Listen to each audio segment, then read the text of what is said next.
All right, good evening, everyone. I'm going to call the meeting to order, the Anchorage School Board, October 18th. The time is 6:01. Amanda, I'm going to ask that you read call the roll, please.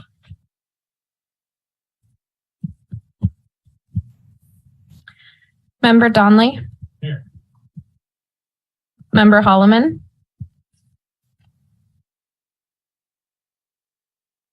Member Jacobs. Present. Member Lessons. Here. Member Wilson. President Bellamy. Here. Can you hear me? Yes, thank you. Member Higgins. All right. Right. Then Ms. Shaw, I'm going to ask that you lead us in the Pledge of Allegiance and read the land acknowledgement, please.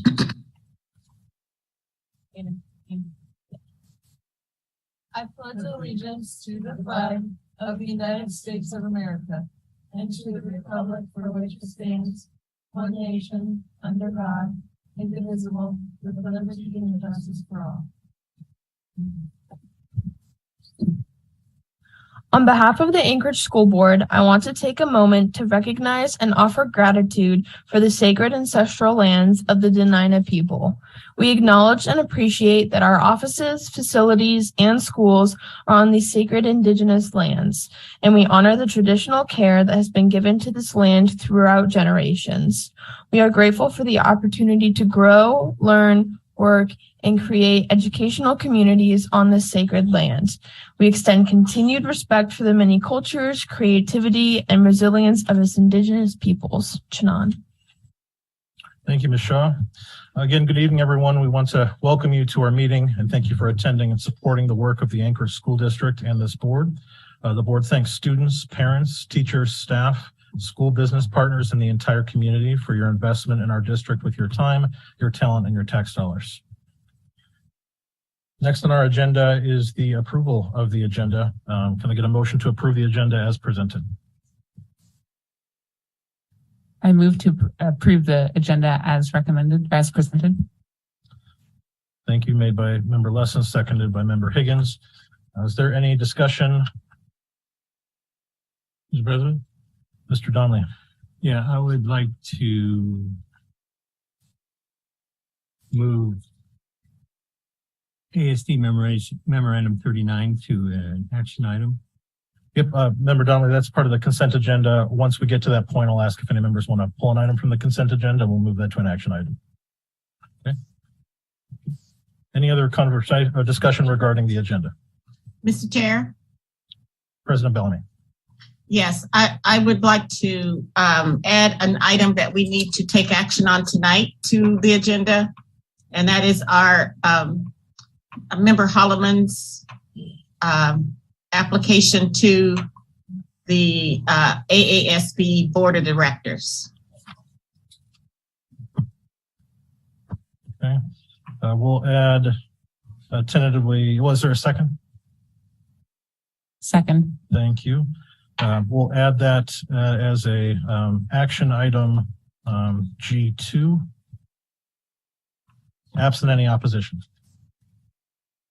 Hearing seeing none, that amendment is passed. Any other discussion regarding our agenda tonight? Okay. Hearing seeing none, any opposition to passing the agenda as amended? Okay. The agenda has been approved. Moving forward to community reports, we have our student representative, Ms. Shaw. Student Advisory Board, or SAB, had a meeting on October 11th, 2022. We started this meeting early with taking a group picture with Dr. Bryant, and then after that, we started our meeting. This was our first official meeting with middle schoolers, so we had them do introductions and the rundown of what SAB is, while high schoolers discussed how everyone's homecoming went. Then we had a guest speaker, Carrie Zawadney from Youth Vote come and introduce what Youth Vote is and how to get involved with it. We moved on to reports where every school answered the question of what is something new, unique, and or improved that your school is doing this year. I then gave my school board report, member lessons spoke a little, and our Region 4 OSOG rep spoke about the conference, which is October 27th through 29th at Wasilla High School. After our break, we went through and broke down parliamentary procedure for those who are unfamiliar with it. And then to end our meeting, Family Partnership Charter School brought their resolution titled Prioritize Civic Education for High School Students to SAB. After much discussion, SAB as a group amended their resolution and gave it SAB support, so they will bring it to OSOG next. Our next meeting will be Tuesday, November 15th from 8:15 a.m. to 10:15 a.m. Thank you, Ms. Shaw, for the report. Any questions for our student representative? Hearing, seeing none, we'll transition to our next agenda item, goal monitoring C1, 2022-2023 goal monitoring reading proficiency. We'll start by reading a lengthy script, so hang in there with me. We are now going to have our goal monitoring conversation on the report that was given to you at our last meeting. We will also review a technical report on our math goal. Tonight, our primary conversation is our reading proficiency goal 1 and interim goal 1.1. Goal 1 reads, beginning September 2020, the percentage of third grade students proficient in reading on the state summative assessment, aka STAR, Alaska System of Academic Readiness, previously peaks, will increase from 40 to 80% by May of 2026. And goal 1.1 is the percentage of grade K through 2 students at or above the reading benchmark on interim assessments, FastBridge curriculum-based measures will increase from 37.5 in spring 2021 to 80% in spring 2024. I want to confirm that all 4 components of the monitoring report are present. Number 1, the report clearly shows what is being monitored and that its focus is a specific and interim goal. Number 2, that the report shows data for 3 previous reporting periods, the current reporting period, and the target reporting periods. Number 3, that the report shows the superintendent's evaluation of performance. And number 4, that the report shows supporting documentation that evidences the superintendent's evaluation via the tables provided. It also indicates next steps. With all the components present, we're ready to begin our progress monitoring conversation. So for the purpose of understanding the current reality for our students as compared to this goal, let us begin with any questions that fall into the who, what, and why categories. Once the board fully understands the current reality, we'll then move into the how questions to hear what the superintendent has planned in response to the data. With that conversation logic model in mind, the floor is now open for the board to engage in inquiry regarding reading proficiency goal 1 and interim goal 1.1, the monitoring and technical reports. Which members have questions for the superintendent? Member Lessons, we'll start with you. I didn't even raise my hand. I'll let our team get seated. So when I first glanced at this 2 weeks ago, my eye was drawn to the growth for first graders last year. So my question is really what explains the difference in growth patterns between last year's kindergartners, who dropped about 1%, and last year's first graders, who gained about 10 points in that same time period? I have my own theories, but I'll be quiet. Sure. Thank you for answering that question through the chair to Member Lessons. The slide that she's referring to, which I don't see on the screen, essentially is a slide that... Slide 1. So essentially what she's referring to is a slide that shows cohorts of students compared to last year to this year. And you'll notice for that cohort of students, there was growth. So with that said, I am joined by my colleagues in academic services. Would you like to provide insights? Go ahead, Diane. All right. So the difference, it could be, but we don't know for sure. But there was,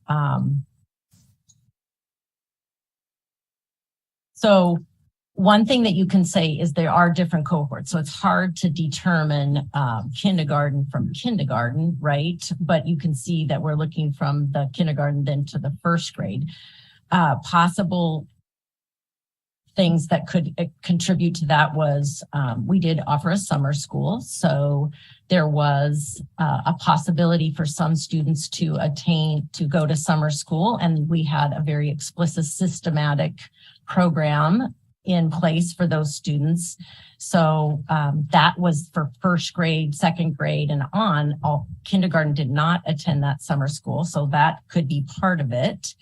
And then also between the growth, it can happen that those routines are not set quite well enough so that those kids don't grow as much as they should. Plus, remember, those benchmarks get harder through the year. So those teachers have to be teaching to make sure they're keeping up with that growth. So it's hard to be able to really determine the difference between cohorts and how that things that happen through the year. We had many challenges last year still too. We had substitute, absenteeism, all the things that were going on between the schools also. This is Dr. Stock, Deputy Superintendent. I would also add to that there's another layer of analysis that we have to do where we begin to look at patterns in the schools. So for example, if at the district level, the fall first graders from one year, and then the cohort of that group in the fall of their second grade year, they went up 10% of the students were proficient, an increase of 10% in proficiency rates. Then what the next step is, we have to look at patterns within schools and within students, because what can happen is, in order for that to happen, there clearly would be schools that didn't grow and other schools that may have gone up by 20%. So then the next question is we have to go in and do the analysis of patterns within schools. And then within schools, we also find significant differences in patterns among individual teachers. So then the next thing is for principals to try to determine what their hypothesis is for why certain grade spans and or teachers got significant improvements and others did not. So that's all part of our process. At the district level, when you're using theoretically the same materials, but getting very different results, we have to go and do another layer of questions. So it's a very good question. You quickly picked out the pattern that from K to 1, from fall to fall, that same cohort did not change much. And then from 1 to 2, there was a fairly significant jump. And I think where we're getting is if we could get that jump each year of those cohorts going years forward, our chances of getting third grade proficiency would go up a lot. So we still have work to do to dig into the patterns as to why. Thank you, Dr. Stock. Just for the record, I want to note we've been joined by members Holleman and Wilson, and then member Lessons. Did you have any follow-up question or an additional question you'd like to ask? Sure. And this wasn't presented, but I was curious about when we get this report, it doesn't tell us what specific skills are stronger or weaker. So do we have information on which specific skills that students in each of these grade levels are measuring as stronger or more deficient in? What are we doing well, and what are we struggling with from a skills standpoint?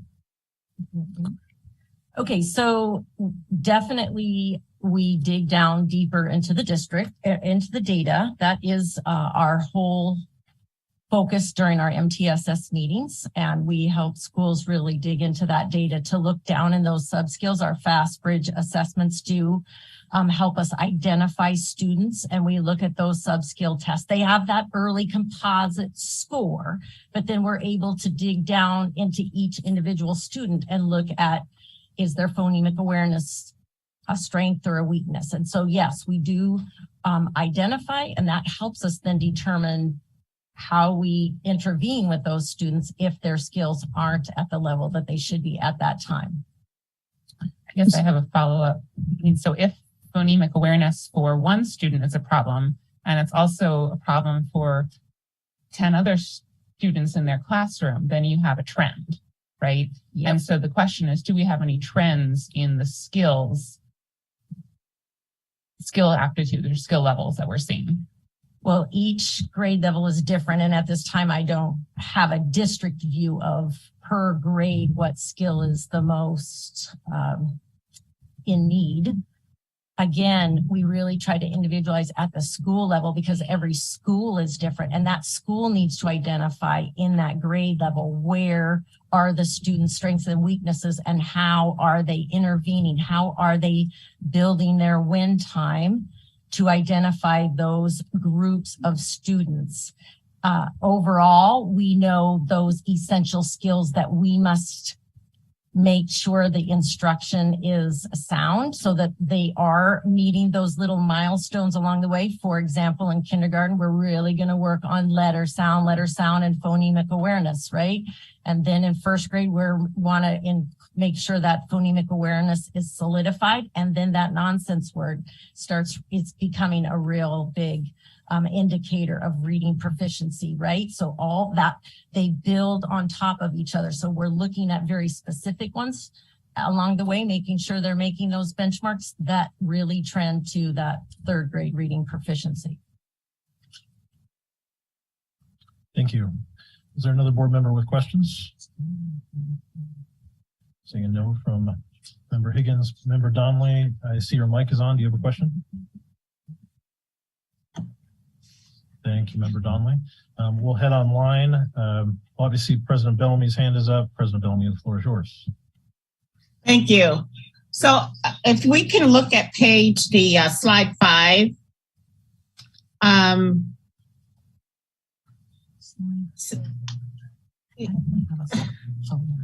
just curious as to, I mean, we're all, if I'm reading this correctly,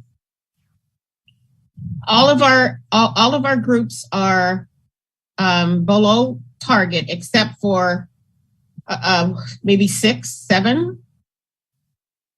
And I guess what do we account? Why is that? I mean, what's happening in the say well, I can figure out what's happening in the non-economically disadvantaged group. They're doing pretty well. So is our white students. But so what do we have to do differently to get some market improvement here, I guess? And that might be I might need to hold it to the end because maybe the superintendent has a plan. So I'll let my colleagues share more about the strategies, but I do want to clarify a very important point that you brought up about the last 3 rows. The below target, the near target, and the on target and above. This will come up again when we go through the math technical presentation. You will notice a market increase from 38 schools to 58 schools being below target. There are a number of reasons why that may occur, but I do want to point out a technical aspect to why that's taking place, which is that this is the only portion of this entire presentation where on the left, we're referring to the legends from last year, which was based on the targets from last year versus the 3 rows on the right that reflect the adjusted legend based on where we expect to be for this year. So in other words, the rigor is higher now that we are in year 2 of our 5-year plan, if that makes sense. And I'll let my colleagues speak to any strategies that I may have not mentioned. So, I'll start with the leadership strategies. So in our general leadership meetings, which are every month, one of the key points to moving the needle for our individual students in elementary schools is the comfort level and the skills and the instructional leadership of our individual elementary school principals. It is, in the research, it is absolutely the most key indicator we can get. So from our level, we have multiple strategies. Diane and her team can talk about professional development and our need for getting our teachers on board with the strategies that we have. But at the leadership level of strategies, I can speak to what we're doing. So Eric's team has outlined a very robust leadership development piece that they're working on. And at every general leadership meeting, which are administrator meetings every month, I am leading a group with Diane and others where we are taking the strategies that you see at the board level that you see on, which page is that? It's page 7. On page 8, you'll see a series of strategies, and we are developing individual self-assessment guides for principals to sit with their staff and go through those 5 buckets of curriculum instruction, professional learning, data discussions, and the multi-tiered system of support for students. they're going through and doing individual school-based assessments over the next few months with where they believe their team is at the school level. So that's part of that, what we call the through line to the classroom. So it's one thing for the board to hold your superintendent accountable for presenting this data and engaging in the conversation. Then it's up to us to develop that strategy of getting it into the leadership of this building and then to the principals and then through the teachers. Because another strategy that we're deploying is my experience is when individual teachers and principals have just-in-time ready access to the actual individual student data of how each student did on these tests, and I'm looking at them right now, kindergarten letter names, word segmenting, nonsense words, etc. Very discrete skills. When individual teachers and principals have that data on their desktops daily, they're able to better engage and be aware of that. So our data platform is a district initiative that is rolling out this fall where we are training. We start with elementary directors. Well, they will be trained in using a platform that will get that data right to the desktop of principals and teachers for their leadership examination. So that's the leadership piece. And I don't see if Diane wants to address anything about the teacher strategies that we're employing. So there are we've been engaged in many professional learning trainings, opportunities. We have the new teacher training that we're continuing to train our teachers in Series A, which is all about the essential foundational literacy skills and how the science connects to that, and then how to implement reading and teach reading. We have currently our learning walks happening right now where we're engaged in schools with principals and instructional coaches and going in and watching modeled lessons and coming back and discussing of how that implementation of that lesson is and what the strengths and weaknesses or how we are implementing the different components. And we're really focusing on that phonics lesson because that's part of that goal that's so essential in reaching that third grade reading proficiency. We have our instructional coaches in our building. We continually do professional learning with them. They're modeling and coaching in their schools. We have our instructional coach and principal partnership meetings where, again, we're partnering that team together. They are a strong team in a building to really help with that implementation science of our adopted program. And so we are digging into how this is aligned to the structure of literacy and where those components are in the program, in our priority plans. And along with that, we have our MTSS meetings, which really dives into the data then and looking at where kids are, how are we doing, what do we need to do differently to make those instructional moves to improve those outcomes for students. President Bellamy, do you have any follow-up or additional questions? Yes, I would just for Ms. Orr, you said the learning walks. Can you just talk a little bit about that and what I think so that I'm sure what I think I know, I know. So does that mean adults or you or other adults come walk through or give teachers feedback? What does that look like in a classroom? Sure. So we have a host school, and then certain schools are invited. There's 14 learning walks that are happening within the 2 days. We have two national consultants here also. So each school has one school's a host, other schools come and visit that host school. The national consultant models a lesson and the instructional coach models a lesson. There are no teachers that model any lessons. The classroom that we use, they're in there observing, but then other schools, principals and instructional coaches come to that school. So they are also observing, and we have conversations around the lesson and the implementation of that lesson. So it's teaching them how to coach other teachers. It's teaching them best practices of how that lesson's supposed to be implemented. Did you want Okay. to add to that? Yeah, it's also this is Eric Visti, Senior Director for Elementary Ed. It's also coaching and guiding principals. We have a lot of new principals in the ranks now, and it's also guiding and supporting them in their professional development as instructional leaders at their building too. There has been a lot of rich conversations around these days with both principals and instructional coaches. And so that's kind of like a on-the-job kind of support for. Do the teachers get like immediate feedback or? The teachers are not getting feedback during okay. This is for principals and instructional coaches, teaching them how to coach teachers. And so then they are able to go out and do modeling and observing and then have those conversations with teachers. Okay, so the coaching is for the teachers so that they can better coach their staff. Yes. Okay. All right. All right. Thank you. Thank you. Thank you guys. Appreciate it. I'll hold my questions and let somebody else ask theirs. Thank you, President Bellamy. Next up is Member Wilson. Your question, please.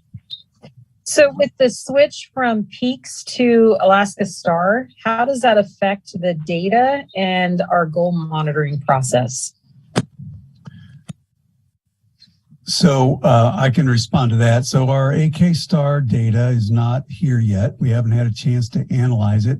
So we're not completely sure how that will respond to what our Peaks data was. That will be coming out shortly. Our assessment and evaluation department is in contact with the state and monitoring that. There are trainings and there are workshops and things being done now around the state to help us understand that. So not entirely sure how that will pan out, but we'll keep you posted. Some data is just coming in with regards to some linking studies that share, you know, how we would anticipate based on what we have now, what might happen in this spring's AK Star.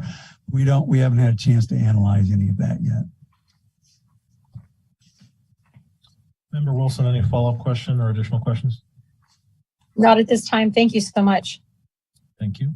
All right, looking across the dais here, we'll go to Member Lessons. Do you have another question? Sure, I have a couple of maybe linked questions. What research do we have that proves that Cengage and our priority plans are evidence-based and aligned with the science of reading? I'd like to take a first stab and then I'll let Diane fill in. So the Cengage materials, and I was here when our teachers, I think there was 68 of them, or around 70 or so, teachers that were part of that selection process that chose the Cengage materials. And they were copyrighted, I believe, 2016. And of course, if you know how publishing works, the writing of those had happened years before that as they get it ready for publishing.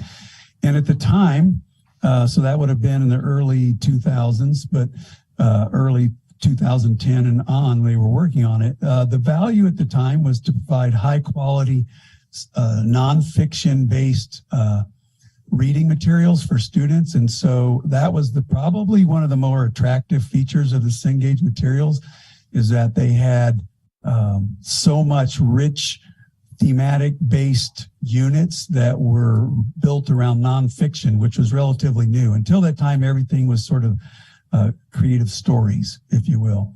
So that was one of the attractive features, but we realized right away it wasn't 100% aligned with the science of reading and other pieces that we needed. It was weak on some of the phonological pieces.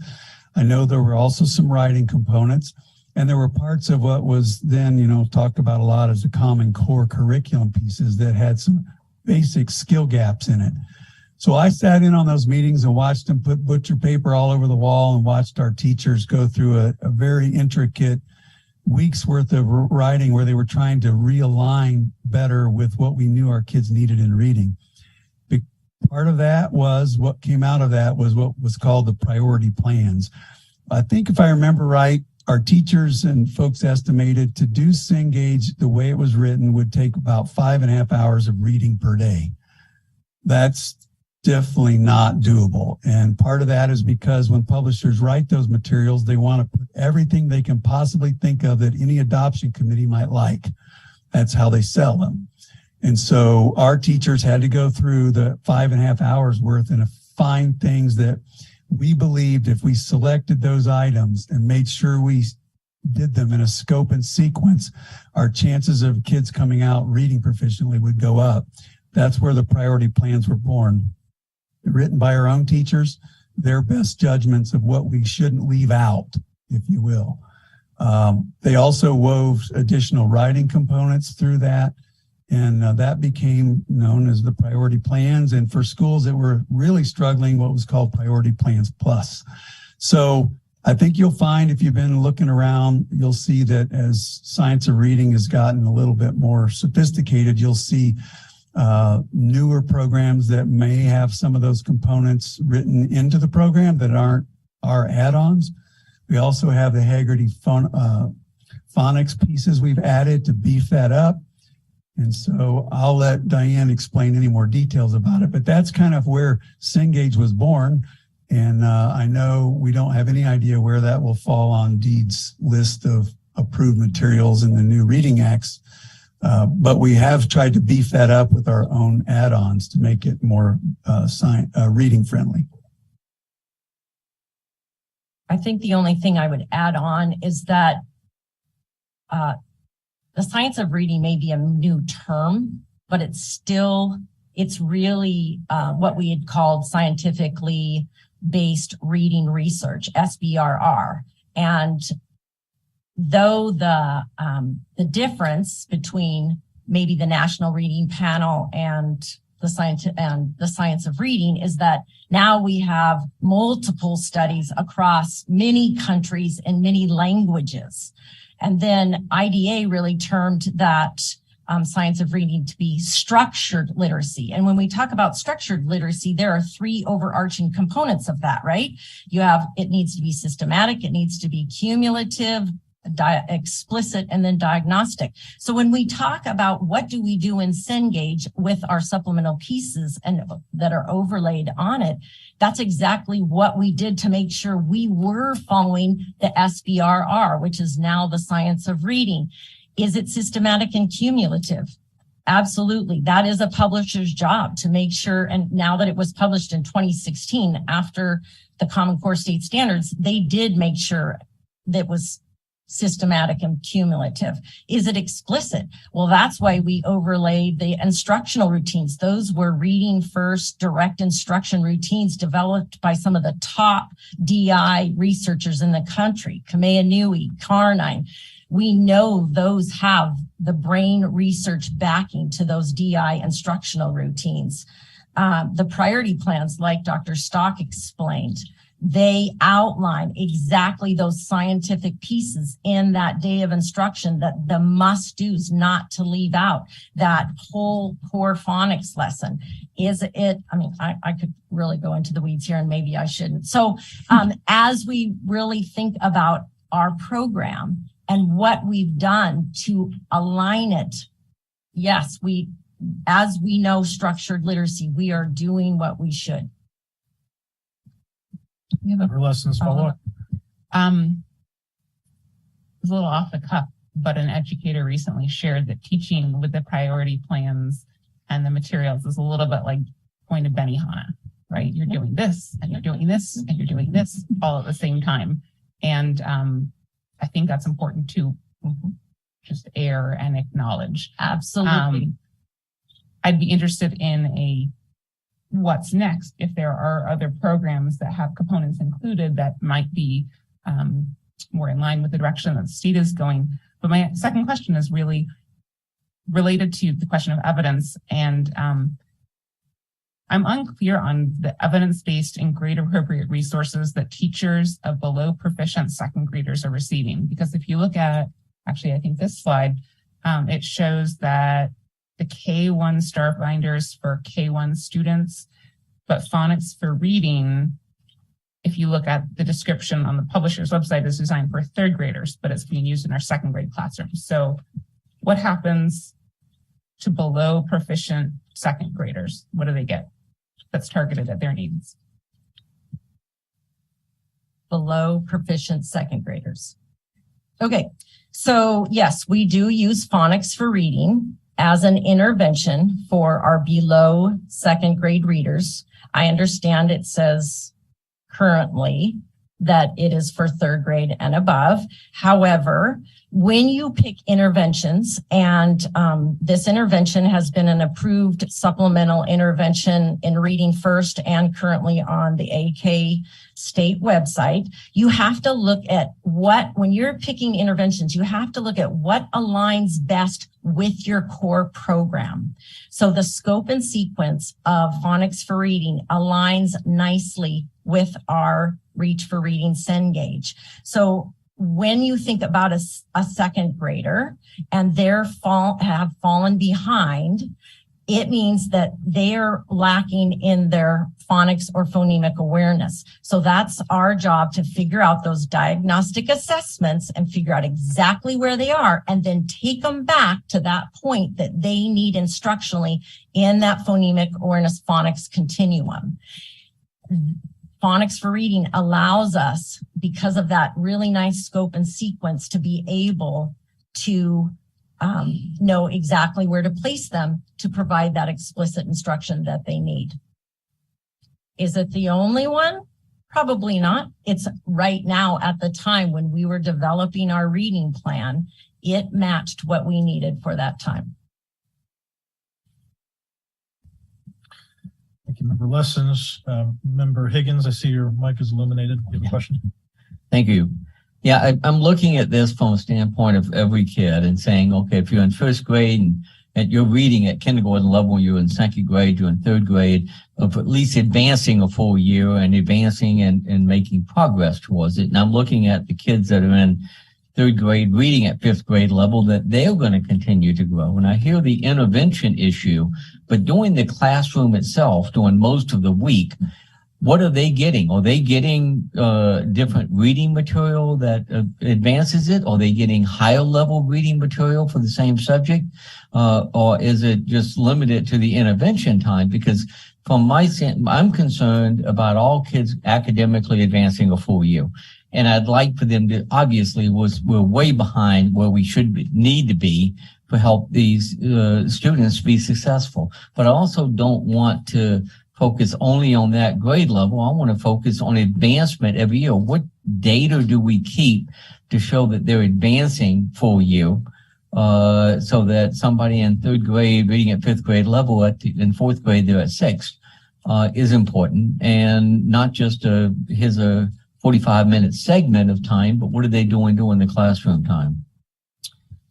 Sure. So for third grade and up, we're really focusing on our standards, right? Our comprehension, vocabulary, really helping them grow. And if they are reading on grade level, that teacher should be teaching that standard during that reading time. But it doesn't mean that that child, if they're reading above level, they may read that anthology story with the class to practice the standard, but then they may go apply that standard to their reading level and show that they can demonstrate they master that standard in their own reading level. So it does have opportunities for them to read at their level. And then in win time, we would be also enriching and having them grow. And as far as the data, your MAP data is what helps you determine, are those kids that are even above grade level still growing? Because you're right, we do need to continue to grow students that are on the higher end. I recall, I think it was Achieve 3000 or something like that, in which it was an automated system. But when a student was reading at one level, they gave them the same material at a higher level when they were ready for it, so they moved up. I'm understanding they're all getting the same reading material, but you think they're growing in skills of reading and applying it, but are they getting different reading material? Does that make sense? Let me try it again. If I'm in obviously third grade and I'm reading a story about choo-choo trains and it's going to be simple. If I'm third grade, it's going to be more complex. In fifth grade, you're going to be at a higher level of reading skills. And one of the complaints or concerns I've heard from teachers is they all happen to be on the same page and they're trying to catch kids up and they're trying to keep kids ahead. And there's a frustration there. And I'm trying to hear from you if there's the legitimacy of that issue, because I've heard it from principals as well. that's an issue. And if that is an issue, I guess all kids growing academically a full year if there isn't getting the flexibility to do that. I think we have to go back to what we need to teach kids and those standards. The standards are our focus during a comprehension. You have to determine if they know how to find the main idea of a story. That teacher is doing that gradual release, the I do, we do, you do, modeling that lesson, and then having everybody practice, and then they can go out and do it independently on their own. So all kids are there during that model to make sure they understand how to do that, find the main idea, for example. They work in a group because we know engagement and discourse among students is part of learning. So then they're practicing finding that main idea. Then when it's the independent, yes, they can go and read a different book and find the main idea in a level that they're on. So they're still growing. It's really about making sure they master the standards, because that's what helps them to be able to really analyze and understand how to evaluate and synthesize at the high school level. We're building their tools in their toolbox at the elementary level so that they can come totally prepared with all their skills and strategies to be able to be successful in high school. I don't know if I answered your question. I'm sorry. Now, it probably would be beneficial to have a meeting with some teachers and some others here that are giving me different information and what their frustration is. And I know that they're concerned about bringing kids up, and their type of material. They don't want to teach the test, obviously. They want to bring people up to that level. And like I said, there's frustrations out there. I don't know legitimacy, but it would be great to hear a discussion with that group to kind of go back and forth, because then both sides can hear each other, because I'm a little bit frustrated right now. Member Higgins, through Vice President Jacobs, I also say, part of our earlier conversations with the 3 section schools and the 2 section schools and doing a walk-to model, some of our smaller schools do have more limitations in terms of diversifying delivery. And so part of the conversations, even with some of the school closures, is making schools more efficient to provide a wider diversity of instructional access for students too. So I think that even dovetails into some of those conversations with those 3 section schools versus a 1 section school to help address some of that. But in some of the schools, walk to read models and those other pieces are another tool that we have available to help provide differentiated programming for students. And thank you. This is Mark Stock. I would just like to I think what we're talking about here, this really illustrates the complexity of teaching, period. And I think it really helps all of us to wrap our heads around how complicated, someone has said teaching high quality reading really is rocket science. And the science of reading has really brought a lot of that out.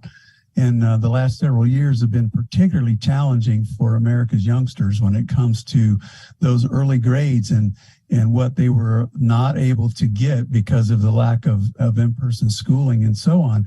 So I want to point out that most of the states that have standardized assessments like ours, AK Star now, those are based on grade level standards, what the state has determined a 3rd grader needs to know.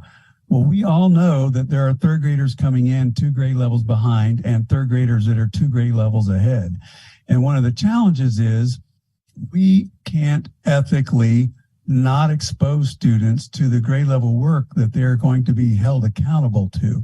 So at the same time, we know that there's students not quite ready for it and students that are well beyond it. We still have an ethical obligation to expose students to the grade level standards that they're being assessed over. At the same time, we have to remediate or try to catch up or fill gaps for kids that are way behind. And we have an obligation to accelerate students that are well beyond that already. So we have all 3 of those.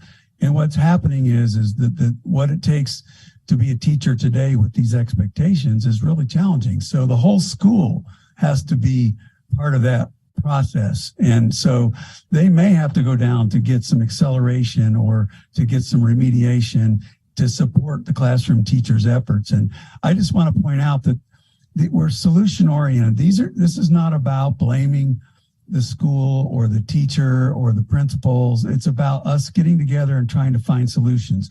Is one of those solutions curriculum? Might be. We've had one. We're still struggling to figure out, with all our ups and downs with the pandemic, how much of it is actually being implemented at a level for us to say that's the problem or that's the success. We're still trying to determine some of that. We did a random sampling of 172 classrooms and went and looked to see if we could determine to what degree there's evidence that, and we're not doing it to look at the teacher. We're trying to find, as a district of those 172 classrooms, all the things we think that contribute to quality reading.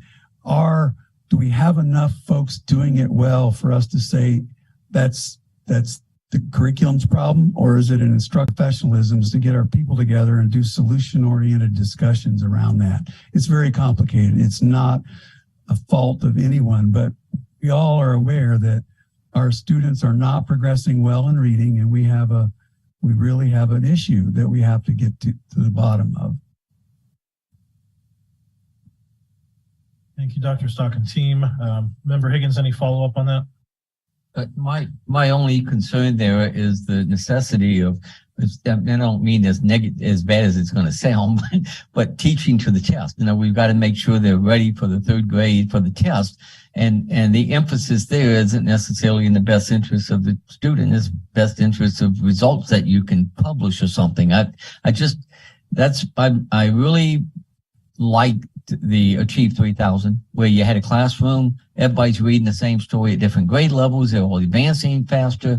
They were not held back. The AI associated with it allowed it to assess the student where they're at, and they got a chance to go up. And the idea that we're just doing the intervention for those who are outliers without just doing the whole classroom and the whole day and the whole week on that basis, to me, is troublesome. And that's where I'm hearing feedback from parents, and I'm hearing feedback from teachers in regards to it, is that too much of it is to the page because we're worried about the test. And I agree we need them at that grade level, but I just don't want them not moving as fast as they can and give them every chance to keep on moving. And that's a reservation I have about this, and I'm upfront about it. And to the degree that we have data showing how many students are advancing a full year academically every year, I think that would be a most reflective number. Thank you. Thank you, Member Higgins. Not seeing any other. President Bellamy, I didn't see your hand up. The floor is yours. I do. I have a comment and then just a quick question. I think Diane touched on it earlier. I'm not a trained reading teacher, but I do know what teachers go through. And I do know that if you had a room of 125 teachers, they will all have different wants, needs, and desires. I think the purpose of our goals is to make sure that we can determine what kids know and what they are able to do. And so I think I don't necessarily, I trust that the people that our staff who are doing the work are doing the best that they can. Is there room for creativity? I think so. I hope so. But terms like teaching to the test, actually, it's unethical to do that. I would hope nobody is teaching to the test. We are not encouraging people to teach to the test. It's illegal, I think, and it's unethical, most importantly. But we are differentiating. We're taking each kid where they are and getting them where they need to be so that they can demonstrate what they know and what they are able to do. It is going to look different for every kid.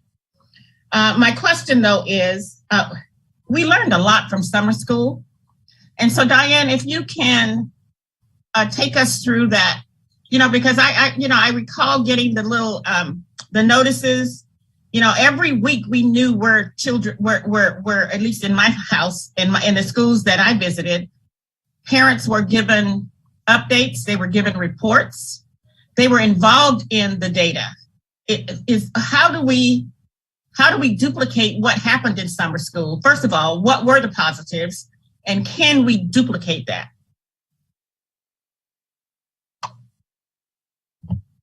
Well, what we did in summer school was a very explicit program. We used our interventions just like we use them in WIN time here during the school year. So we used the K1 Starbinder, phonics for reading, and SIPs. We trained teachers on those interventions. We're doing trainings for teachers and coaches on those interventions also during the year. We also made sure that we had data. Our program was extremely short. It was only 4 weeks. We knew the data of students coming in. We knew exactly what they needed from that data. We provided that instruction during that 4-week period, and we assessed them before they left during that time. So, and then really for a student who attended summer school, we had their spring data, then their end of summer school data, and now we have their fall data. So we really have a lot of data on those students to really see how well they did over that summer school period. We informed teachers, even the summer school prior to this last summer, we did the same things. It was longer, so we got to actually send home progress reports more often because we had a longer summer school. But informing parents of how their students are doing is important. And that is something that we also do through our universal screening on our queue currently. Parents can go in on queue and see how they've done on their fast bridge screeners. And then, of course, teachers, up to them, send home progress reports. And then we have our parent-teacher conferences coming up. All those opportunities to inform parents of how students are doing. Again, that will be something in the AK Reads Act that we will continue to improve on, because that is part of the law, is really informing parents of what interventions they're being provided and then giving them progress reports along the way to see how they are improving. Great. Thank you for that. Is anyone from ASD involved in from leadership involved in helping to finalize the Alaska Read Act processes or policy law? I am not. I'm not aware, but we can certainly look. And I don't think there was a call that went out, was there? Usually we see those when somebody reaches out. I only saw training, opportunities for trainings and we do have staff members and others involved in statewide trainings right now, letters and other kinds of things that are going on at the state level. Yes. Okay. And Mr. Visti and Dr. Stock, do you know of anybody in our district that is teaching to the test? That's an interesting question, because what I would say, and you're talking to a guy who comes from mastery learning background, where we would never want to hold a kid accountable to something on a test that we didn't try to teach him. Mm-hmm. That's the background I have. You don't ever teach the test, but teaching towards the skills that are on a test is an ethical obligation of employees. And that's what we want our kids to do. If there's a certain math skill a student is supposed to know, and we're holding him accountable, and there's things like reports on it. Our new Alaska Reads Act is holding the school accountable and telling us to make sure we let parents know where each child is in their progress towards third grade reading proficiency. And so, those are things. So I am not aware of anyone actually teaching the test. That's unethical, and and people would, there's serious sanctions for the schools. All of our educators who proctor assessments have to go through rigorous training and sign off that they understand those rules. And so there's a pretty rigorous example of what teachers have to do to proctor our assessments. So I am not aware of that. And if there are, Mr. Visti's team would be dealing with that. But we do have an obligation to teach the standards that kids are being held in schools. I mean, the board, you have a board goal that says that we're going to hold this superintendent and his team accountable for reaching certain standards. And so we're working towards those, but no way would we teach the test. I appreciate that. Mr. Visti, do you know of anyone that has complained of or accused anyone of teaching to the test? President Bellamy, no, we're not tracking any of those concerns at this point in time. No. Thank you. Thank you, Mr. Chair. Thank you, President Bellamy. Last call for non-how questions. We've already got a few of those, but want to transition to our second phase. Hearing, seeing none. We'll transition to the second portion of our questions to make sure we capture any of the remaining how questions. Do any board members have that type of question at this point? Member listens. It's more of an R rather than a how. So the FY23 budget, that's this year, allocated about $11.7 million to learning loss initiatives, including $1.2 million to 11 reading teacher experts, $4.3 million to summer school this past summer and next, $3.4 million this year and next for Hegarty, professional development, K-3 instructional materials, and 8-week after-school reading intervention programs. This is taken from our budget book. Are these allocations producing their expected returns? I mean, with maybe a little bit of information about summer school, we haven't really seen a report. You know, I guess my initial question, or your initial response to my first question said, well, maybe our first graders grew a lot because of summer school. Well, you know, we're talking about 1,100 first graders between these 2 years. Did we have 1,100 first graders in summer school? I mean, I don't know what the scale of summer school was. And so really the question is, are the allocations that we've made towards learning loss initiatives producing the expected rate of return? Or are there other ways to allocate remaining funds? And this is getting towards our FY24 budget that will induce more effective rates of growth, because that's what we want to see is the growth. Thank you, Member Lessons, through the president. I just want to point out, maybe this is just a practical reality, but just to point out, no, I'm not going to sit here and say we've had significant returns on those investments, and I'll just tell you why. We've had 5 years really of implementation efforts around these things, and of those 5, at least 3 have been interrupted by things like earthquakes and pandemics and other things. What is really hard for us right now is to have an empirical view of what things have been impacting what. And so we're still trying to study those things. And you heard, for example, research we've done on mobility and on attendance. And the thing about schools is they are so complex in their makeup and the factors that impact them. It's really hard for us in the science to isolate things to specific causes. So I cannot point to, successes with a particular funding stream that we've used that we can say that's why that is better than it was. So there's a lot of work for us to do. And so I can't really give that a positive answer. Any follow-up, Member Lessons? Not at this time. Thank you. We'll just go down the line quickly, checking in. Member Higgins, any how questions? Okay. Member Donnelly, any how questions? Thank you. Checking online, I don't see any hands up. So then we'll transition just one last call for any how questions before we move on to our next agenda item. President Bellamy, I saw your camera come on. Did you have a how question?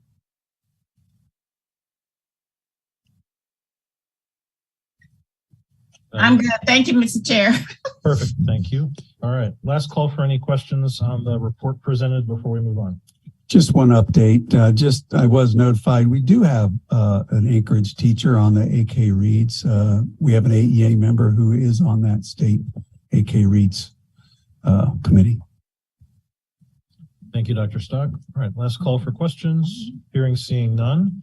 We'll move on to our next agenda. Well, take a step back. Thank you so much, Dr. Bryant and team, for the presentation and humoring all the questions. Moving on to C2, Dr. Bryant will be presenting briefly a math technical report. Dr. Bryant, the floor is yours. Yes, thank you, Mr. Chair and the board. So today we'll be having two presentations, and the reason for that is because the delay in the AK STAR data has left us trying to catch up. So today is a catch-up day. So I do want to give a briefing, if you will, on the technical presentation for math proficiency goals. So with that said, looking at this first slide, our North Star is our board goal that 55% of students in grades 3 through 9 will be proficient in math by May 2026, as measured by the Alaska STAR. The AK STAR data is slated to be available in late October to mid-November from the state. Last spring, just so the public knows, was the first time the state administered that assessment. For that reason, we'll be examining MAP growth data. Our board interim goal is that 60% of students in grades 3 through 9 be at or above math benchmark this spring. So taking a look at this chart right here, today we'll be sharing our fall screening data in support of interim goal 2.1. The percentage of grades 3 through 9 students at or above math benchmark on the MAP growth assessment will increase from 52% from last spring to 60% in spring 2023. I'll be using the term benchmark. What that means is students meeting the 40th percentile. You'll note on the bar graph that represents the differences between spring assessment data, though the assessment, as you know, is administered 3 times per year. The interim target for this year is set at 60% or more of our students reaching proficiency, again, as defined by the 40th percentile on that assessment.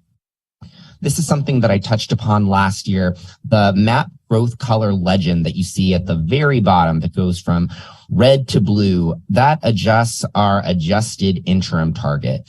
This year, as you can see based on the bar graph, the target is 60%. When you saw this data last year, the target was 52%. So there may be some columns where the colors look different than what you remember last year. It's because we've made those adjustments to the legend. So with that said, I believe the 60% interim target is within reach. As you can see in that bronze, I believe that's the color, bronze colored square, you can see that we're at 56.7% proficiency as of that snapshot. And that's within reach of our goal of 60% by the spring. With that said, going into next year, our proficiency target is 70%. So we have a long way to go. So there is a lot of urgency that we have to make sure that our students don't fall behind and they continue to succeed. And again, note that last year's target was 52%. So we can go on to the next graph. This is the same data, except you'll notice that it's broken down by grade level. So on the left-hand side, you'll see the data presented for fall 2021-22 data for students in grades 3 through 9. And then on the right, you'll see the data for 22-23. And again, just as I shared before, on the left side, you may remember the colors being slightly different, and that's because we've since adjusted the legend to reflect the benchmark of 60% for year 2. So with that said, we can go on to a graph that will look familiar. It's structured very similarly to our reading proficiency presentation that we just discussed. This will allow the board to see when we move into our robust discussion at our next board meeting, the breakdown amongst ethnic groups and special populations, including students who are economically disadvantaged and also students who are non-economically disadvantaged. So this provides really crucial data for us to analyze to make sure that we're elevating the academic progress of all of our students. I do want to draw attention to the last 3 rows. This came up in our discussion earlier this evening, that on the left-hand side, where it says below target, near target, and on target and above, that reflects the one area in this presentation where we're using the legend from the previous school year. So those colors remain the same from what you remember last year. If you look at the 22-23 data on the right, that reflects the updated legend. And that would be one of the reasons, but not necessarily the only reason, that you'll see more campuses in the below target range at this time. Again, that's just one of several reasons why that could be the case. We'll discuss more robustly at our next session. So when we come back to the table to have our robust goal monitoring discussion, we'll also have an opportunity to talk about where we're at in terms of next steps. So if we could go to the next slide, how that conversation will be structured will be around our high level pedagogical goals and on our focus for K-8 instruction. As well, at the bottom of this slide, you'll see a high-level overview of our continuous cycle of improvement, which is based on benchmark data like we are discussing tonight. So that ultimately culminates into our second to last slide, which is where we're at, which is the implementation. This is really the how, whereas the board goals represent what we're striving for, our North Star.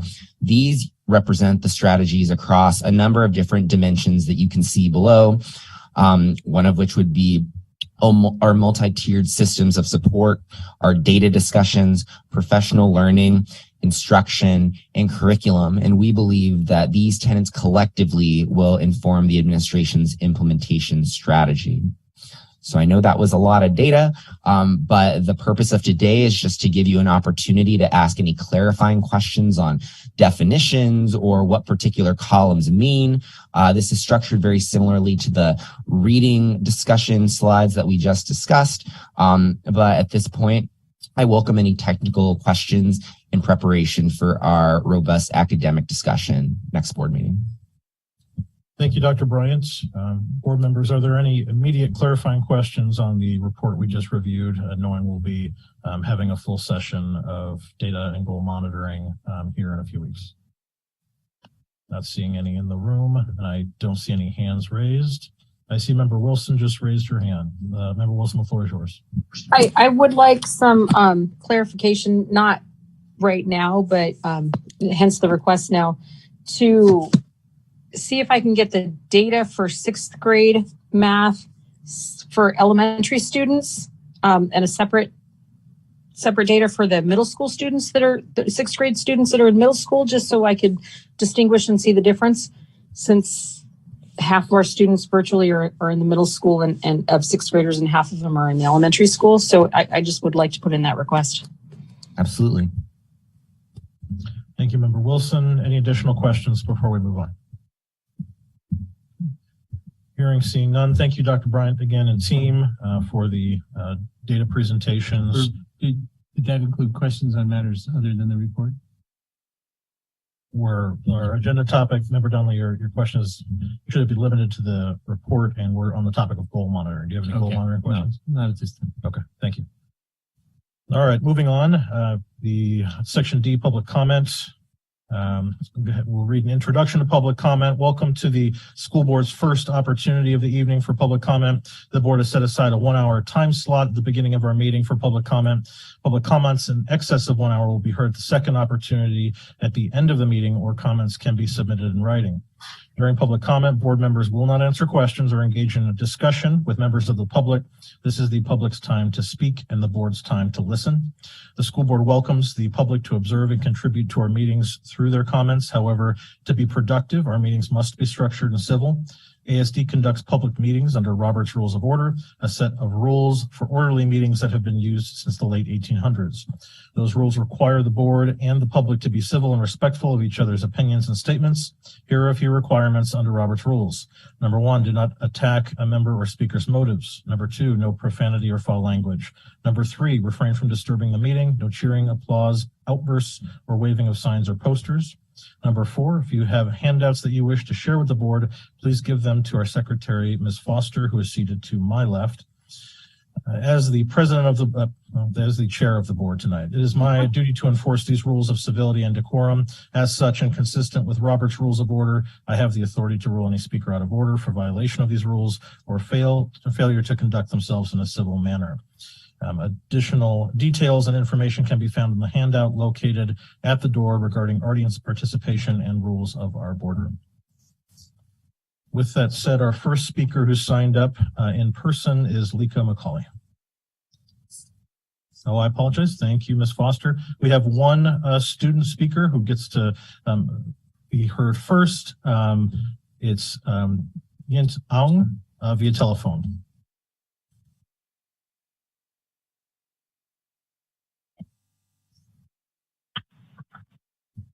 Hi, so I'm Mint. I'm a ninth grader at West. Last Monday was Indigenous Peoples Day, a federal holiday and a state recognized holiday. I was originally going to come on here and ask why don't our schools get Indigenous Peoples Day off? Indigenous Peoples Day is so important in the United States, especially in Alaska. Our state is so rich in Native history and culture. The day is a celebration of diversity and inclusivity and a remembrance of the United States' treatment of past Natives during events like the Wounded Knee Massacre. It's an opportunity to educate young people and adults about the people who used to live on this land and to never forget the brutality they faced during assimilation. Last Monday, almost all of my friends and everyone I talked to did not know that it was Indigenous Peoples Day because we didn't get it off. So they didn't really question what was so important about last Monday. So I reached out to the board by email and I was told to reach out to the SAB. So I did.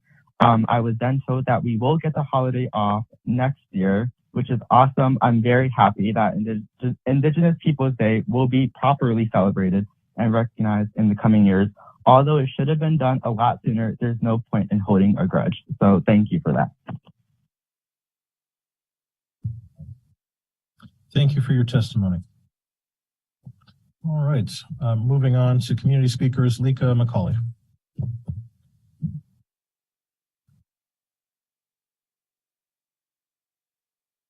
Evening to Madam President Bellamy and members of the board. My name is Lika McCauley, and as president of APA, I'm here to read a letter to you to enter it into public record.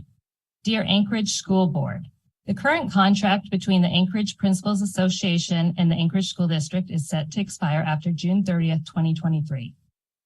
While we believe there have been some delays and challenges during the last two negotiation cycles, we believe that you agree that ASD principals have come through to support ASD administration and the community in a myriad of ways during the past few years, showing unwavering commitment while leading schools through constant change and difficult circumstances. We believe that this contract should be settled as soon as possible, especially as we look forward to unprecedented budget shortfalls. Principals have continued to focus on supporting school safety and student success, and setting a fair and reasonable contract is in the best interest of both parties. The past few years have brought a spotlight on the importance of principals in every aspect of our schools, and we understand that this administration knows that we can meet our goals with a great teacher in every classroom, led by great principals in every building. We hereby respectfully request the Anchorage School District reopen negotiations with the Anchorage Principals Association with the goal of setting a new contract in advance of the upcoming school year. We have established a representative negotiations team, and we look forward to beginning this process. Thank you. Thank you, Ms. McCauley. Our next speaker is Danielle Kemp, who does not appear to be online. Moving on, Michael Grunst in person.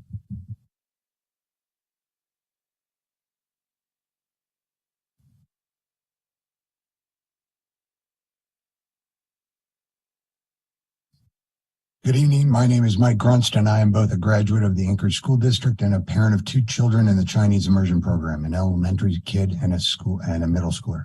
My comments are my own and do not reflect any official position of the Department of Defense, the U.S. Army, or the Alaska National Guard. I'm not going to add to the comments about the benefits of immersion programs or education or how awesome it is to help children learn a language at such a highly qualified level. I won't comment on how our world is becoming smaller and the need for multilingual people is increasing every day. Instead, I'm going to address my comments to the board in front of me and some of my comments to the community behind me. First, the board needs to address the entirety of the challenge in front of us. We wasted a perfectly good pandemic to make the fundamental changes needed to help our kids. We didn't address changing the start times for high schoolers despite every single study showing that it improves outcomes. We didn't address school closures until now. We need to look at every school, how many people attend it, where those students come from, and what we need to do to make those kids more successful. We need to address the differences in middle schools. As someone who attended K through 6, I was scared for my kid to attend middle school in 6th grade. I could not have been more wrong. I was told by a teaching friend that they need to leave grade school in 5th grade and spread their wings. What a difference a year makes. We failed to address year-round schooling and the opportunities that it gives our students and families. Now I need to address my fellow community members. I want to pay more taxes. Raise your hand if you're willing to pay more for our kids to have a fulfilling and enriching learning experience. I value not just the rote memorizations of facts, but also the need to teach our children critical thinking skills. I value art, music, sports, and other programs that help our children be competitive on a global stage. And we can put our hands down now because Alaska Statute 14.17.490 specifically forbids communities of making up the difference for state funding failures. Yes, the state of Alaska forbids communities from spending their tax dollars on fixing the problems that the state caused. Alaska has communities that range from a few dozen residents to one community that has hundreds of thousands. This one-size-fits-all approach is no longer functional. We have the most diverse school district in the country, perhaps in the world. We need to continue to capitalize on this and fund not just immersion programs, but all the art, music, sports clubs, and cultural programs that make our children not just a participant of, but a competitor in the world economy. We cannot become a dystopian nightmare where our students are simply taught to function as another cog in the wheel. Please note that I'm not advocating for keeping schools open just to keep them open. As someone who manages and builds millions of square feet of infrastructure, I know that we need to look at closing and consolidating our schools. I have one more point to make. Alaska just pumped $2.1 billion of bribes into the state economy via PFD. Of that, $400 million immediately left the state in the form of federal income tax. Thank you for your testimony. Our next speaker is Corrine McPhee.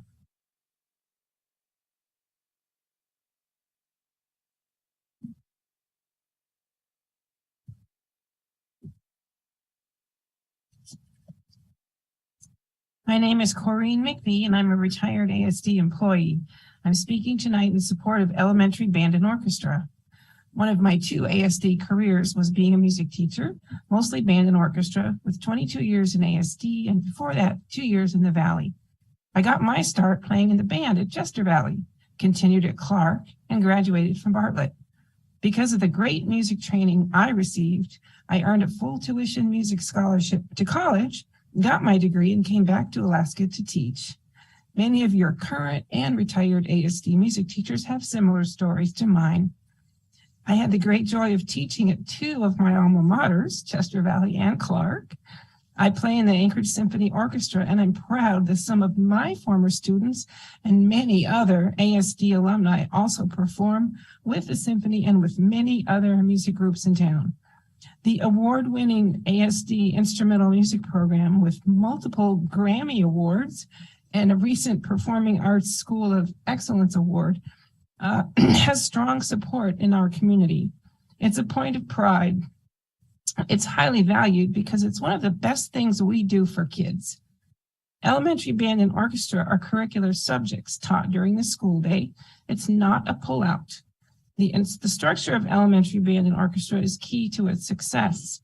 At the start of each year, instrumental music teachers meet with every 6th grade student in the school to let them know about the wonderful opportunity. Children choose the instrument they love the best and start on their musical journey through the 6th grade and on to middle and high school.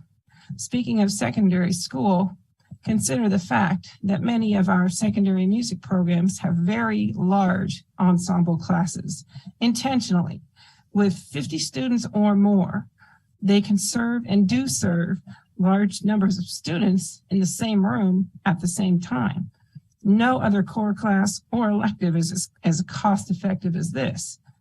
Any diminishment of the elementary program would negatively affect the numbers of students entering the middle school and high school programs it's very easy to see how that would end up costing more money in the long run. Over and over, we find that some students who struggle in other areas excel in music. For students who are like I was, band and orchestra is the best part of their day.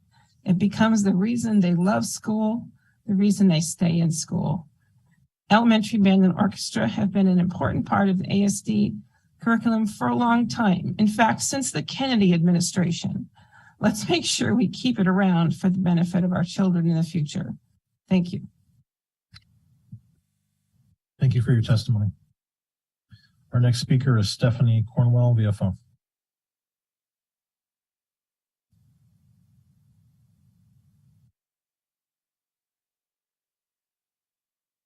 Hello? We can hear you. You have 3 minutes, please. Okay, good.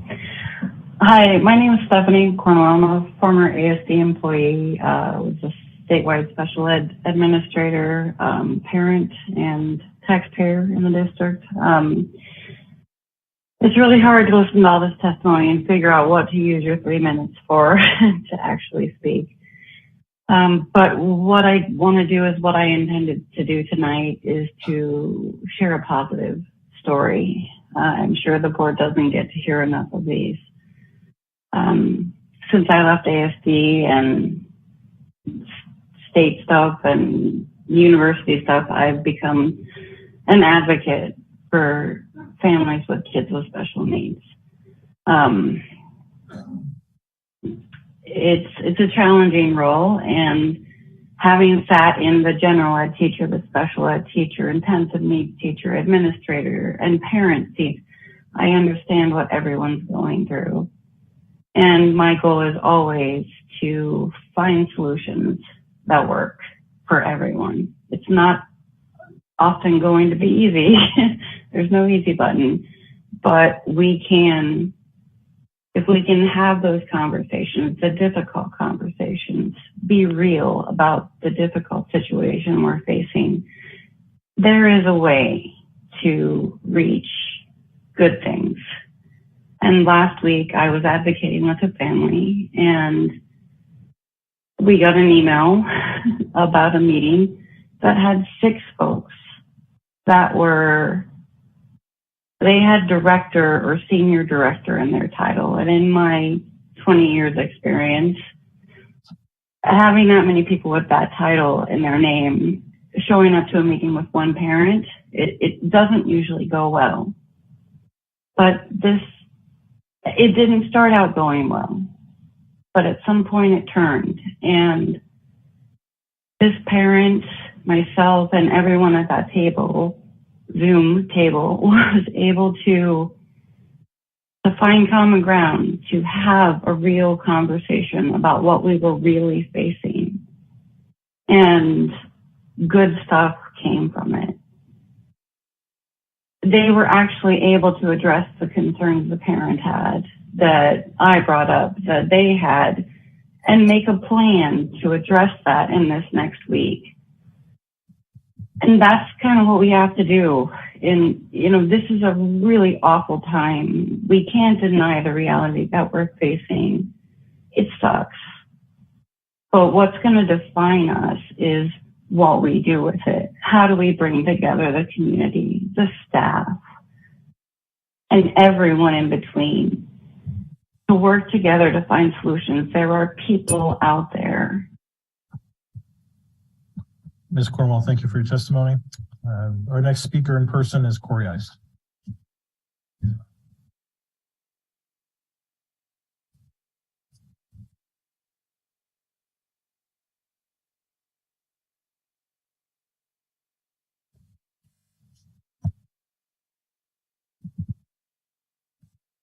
Thank you for the opportunity to speak tonight.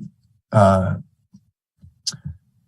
really wanted to engage in that conversation about test scores, because as the Anchorage Education Association president and teacher of the Anchorage School District, I have the opportunity daily to talk with teachers, what they're doing in the classrooms, what they're not doing in the classrooms, and all the discussions that we're having.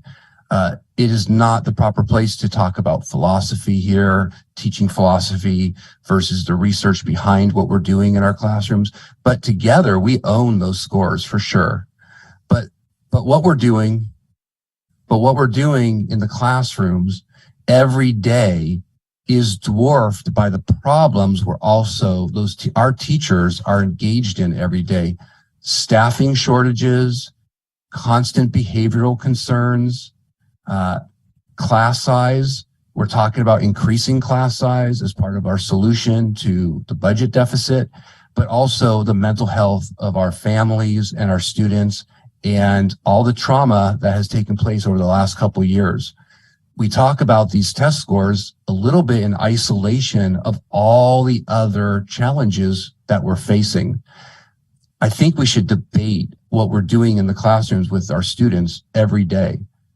It shouldn't happen in this boardroom necessarily, but I encourage all of you to get out there and talk with the teachers, talk with the principals, and see what is working and what is not working for our students. Your educators are out there. They're working every day. They're in the classrooms. They're with their students. They're working with families with a shortfall of staffing, a shortfall of TA support. Our special education teachers their caseloads are rising daily as some staff resign, as staff move around. It is a struggle out there. Many of those students, both special ed and gen ed, are not being served as more and more time is spent with behaviors, classrooms being evacuated. It is a real struggle out there. So I'll just remind everyone that when we talk about our scores, we need to not talk about them in isolation of just what we're doing, but the entirety of the experience that's taking place in our schools and classrooms. Thank you. Thank you for your testimony. Our next speaker is Lisa Foster in person.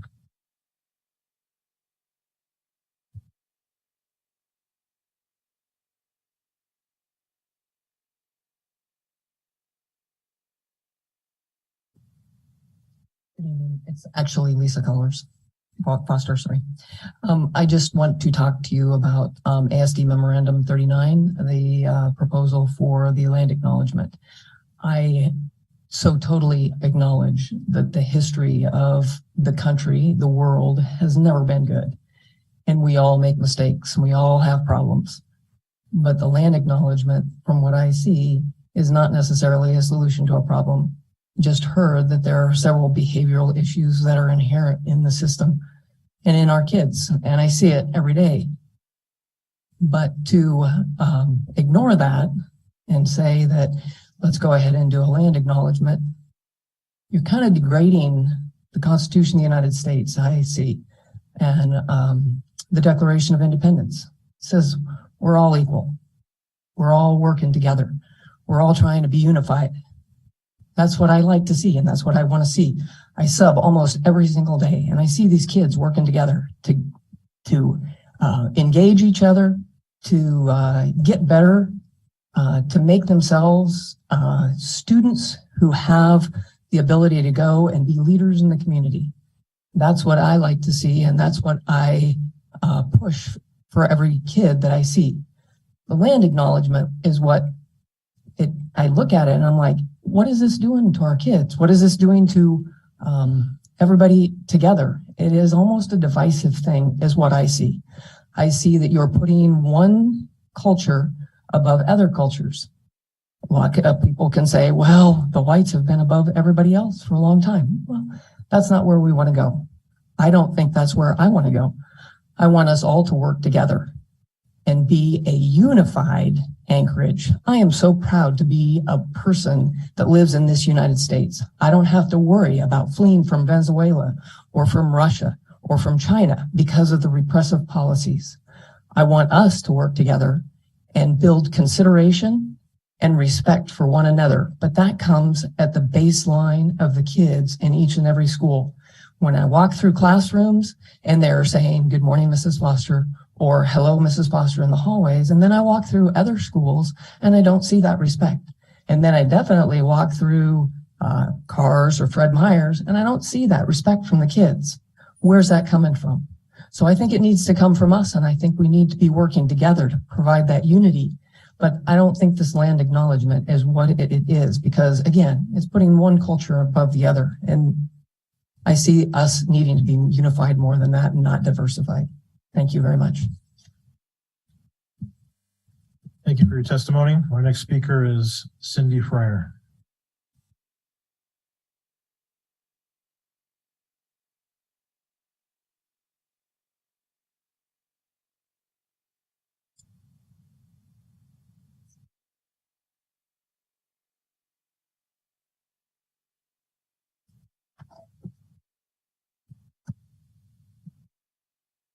Good evening. My name is Cindy Fryer. This is my son, Axel. And Axel is a student at Inlet View Elementary. He has a couple of things he wants to say. Axel, what's the name of your kindergarten teacher?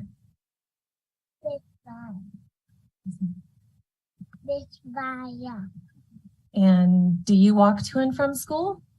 Yeah. Thank you for sharing. As a parent and an architect and a community member, I've written letters and spoken to the board regarding my strong support of the portion of the one-time funding to go towards the replacement school of the much needed replacement school of Inlet View.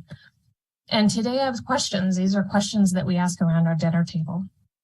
How did we get to such an urgent moment?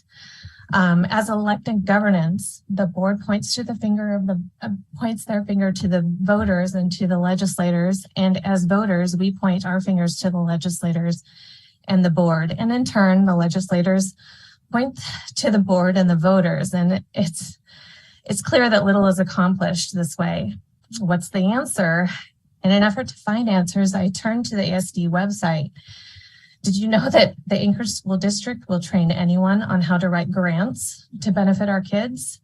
Random, perhaps. This is only one of many ways anyone can help. These many ways are outlined under the How Can I Help tab on the ASD Development and Grants Department webpage, available to anyone who has internet access. What about the things I cannot do? What will happen to the one-time funds if they are not used as the grantors intended and in the time intended? I don't know. Will the state see it as an indication that the school district really does not need the funds? If there is a next time, will they be less inclined to award? Who is lobbying for an increased BSA? What happens to the students if the school is closed, which I think is a question a lot of families are asking today.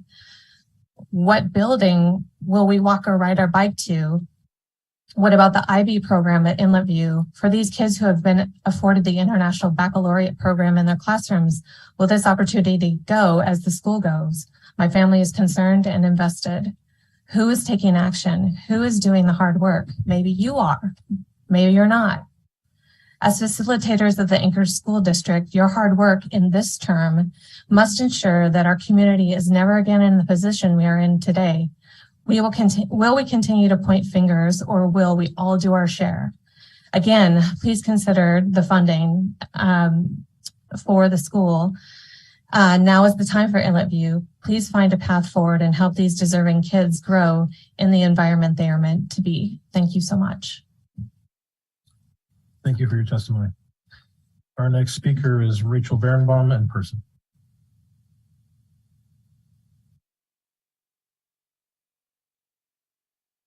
Try Rachel one more time at the end. Our next speaker is Jay McDonald in person.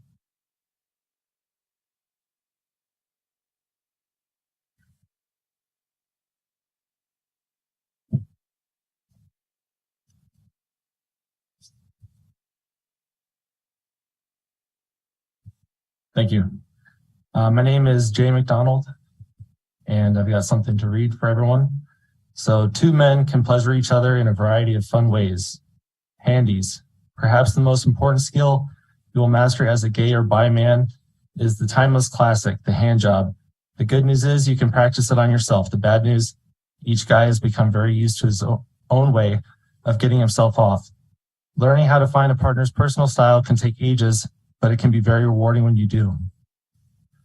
Sometimes, or something they don't teach you in school, is that in order to be able to come at all, You or your partner may need to finish each other off with a handy.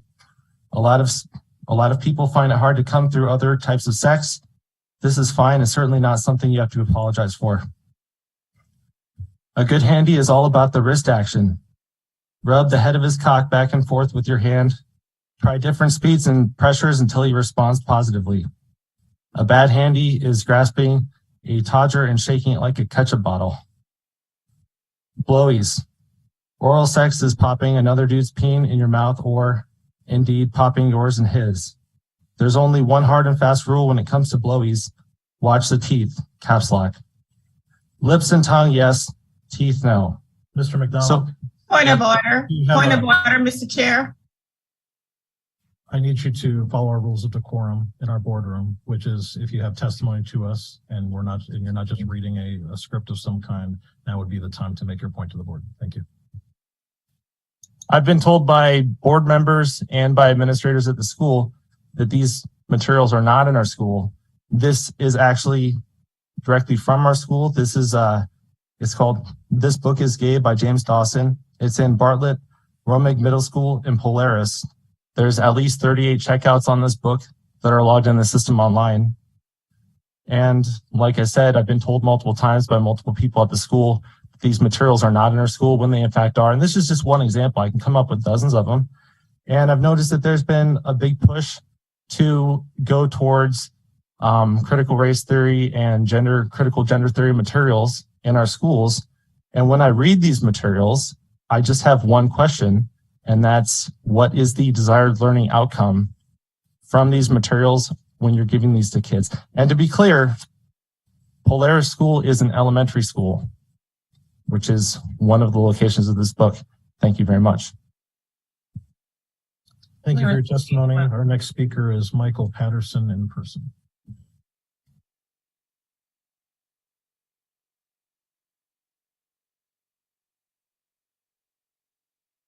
Hi, my name is Michael Patterson. That's a tough one to follow, but I'm a graduate of Bartlett. I have a son who's in first grade at the Alaska Native Culture Charter School, and I'm here to speak today in support of the land acknowledgement, the protocol. I just want to say at first, someone I mentioned the Constitution makes everyone equal. The United States Constitution is a lie.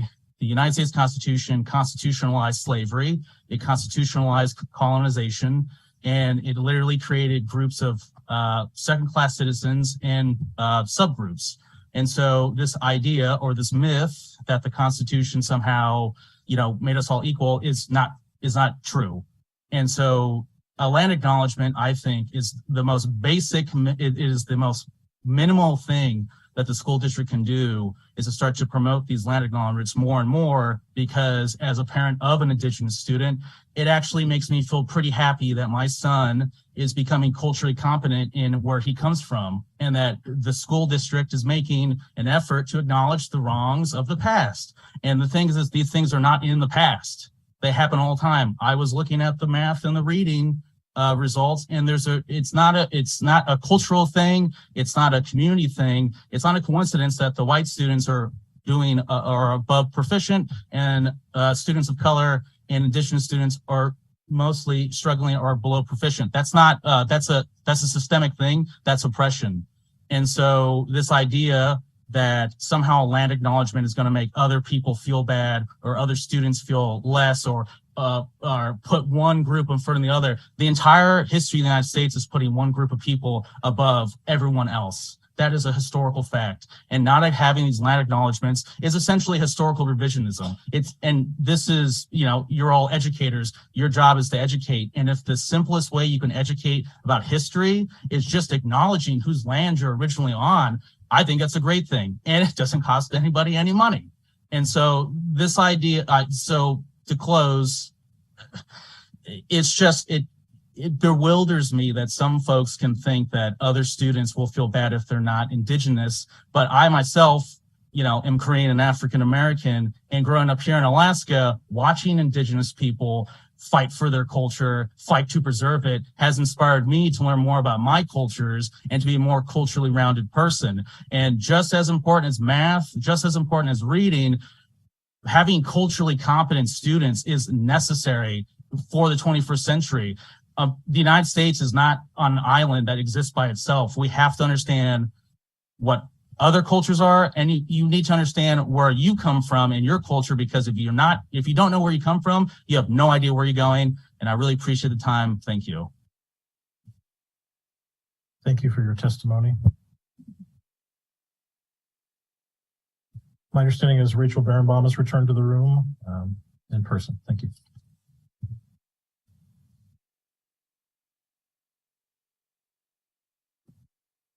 Thank you. I apologize. I was watching a finger puppet show from some first graders. I want to thank all of you for your service and for taking the time to listen this evening. My name is Rachel Berenbaum. My daughter is in first grade at Inlet View Elementary, and my 4-year-old daughter continues to impatiently wait until it is her turn at the big kids school. I'm here today to do my part as a parent and community member to ensure that the school board authorizes the funding to build the new school at Inlet View without further delay. The conversation about addressing the needs at Inlet View has been going on for 20 years. Now the funds are available, and while the board has authorized more than $60 million to other schools across the district, there continues to be no commitment to the students and teachers at Inlet View. It is no secret that great schools are economic drivers. Families consider the surrounding schools when purchasing homes or choosing a neighborhood to live and raise a family, just like my family did. Inlet View is also a great source of pride in our neighborhood, not just for parents, teachers, and faculty, but by all neighbors. Our community wholeheartedly understands the great value this school brings to our community, and that is why they continue to show up time and time again. Yet there is no progress from the board. At a time when most people are frustrated with partisan politics, even 4 former mayors of Anchorage from both parties have weighed in and said it is time to build Inlet View because it is the right thing for our students and teachers, as well as the broader community and economy. I know this board is engaged in a lot of conversation about supporting Inlet View. At this point, the only way to truly continue to support our school is to build a school that meets educational and safety standards. As a parent, I have a responsibility to advocate for my children and their education. And as a community member, I want the same for every student in this district. I reject the notion that we must pit our children and their schools against one another. The best way to avoid this is for the board to utilize the funds they were given to fund Inlet View and finish the long, seemingly never-ending process that we have been on for our kids. Thank you. Thank you for your testimony. Our next speaker is Polly Carr in person.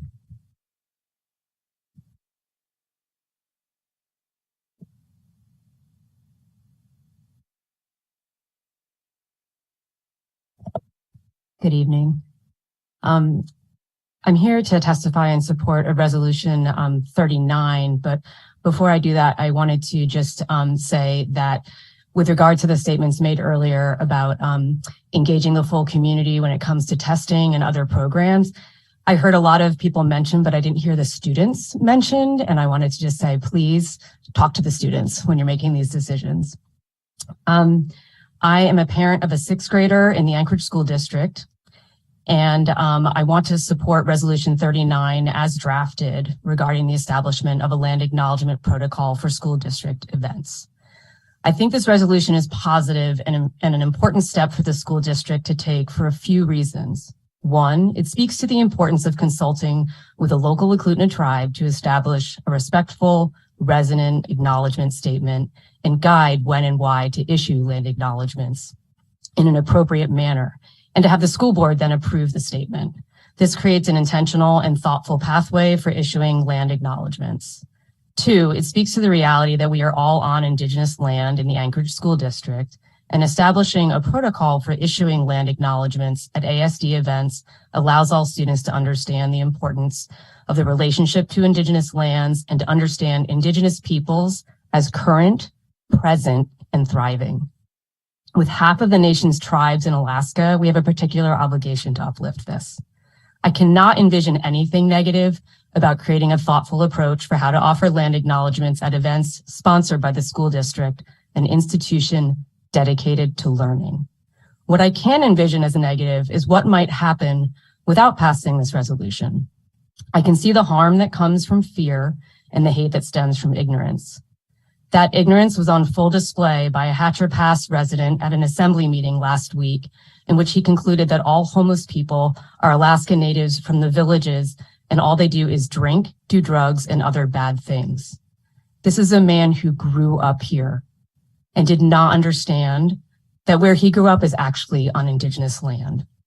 Imagine how his perception and understanding of Alaska Native people could have changed if he had been exposed to land acknowledgements as a child. I don't want our children to grow up with that kind of ignorance and hate. The ASD has an opportunity to do one positive thing in helping more of our students understand the Indigenous lands we live on, and hopefully help them develop an appreciation of Indigenous lands and communities through this simple resolution. I also just want to close by thanking Dr. Bryant for what I see as consistent and transparent communication regarding the budget crisis. We haven't met yet. Hello. It's some of the best communication I've received as a parent to truly let us understand what is going on. So thank you. Thank you for your testimony. Our next speaker is Terry Davenport in person.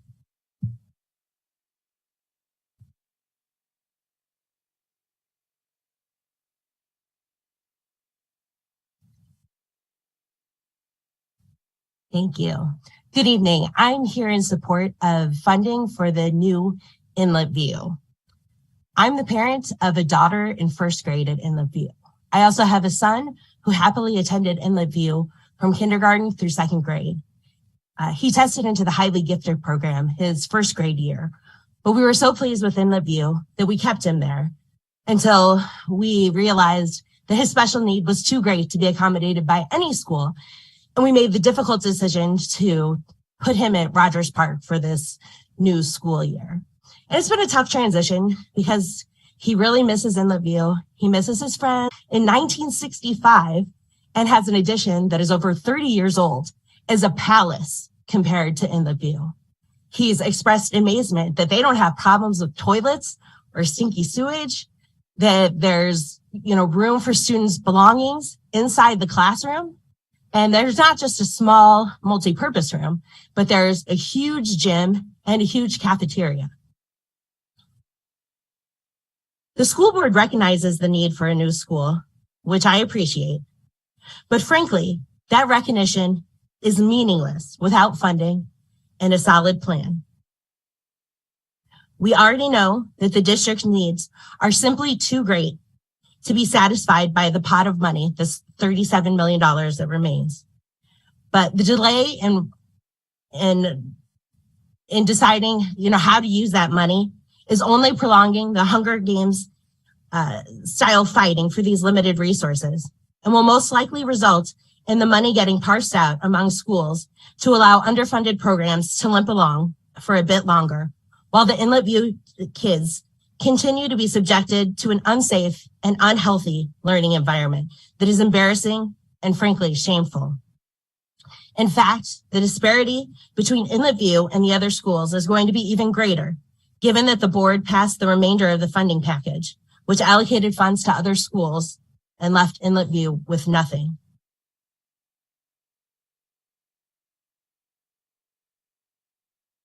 Member Jacobs expressed his optimism that the new school will be funded eventually and by the current board.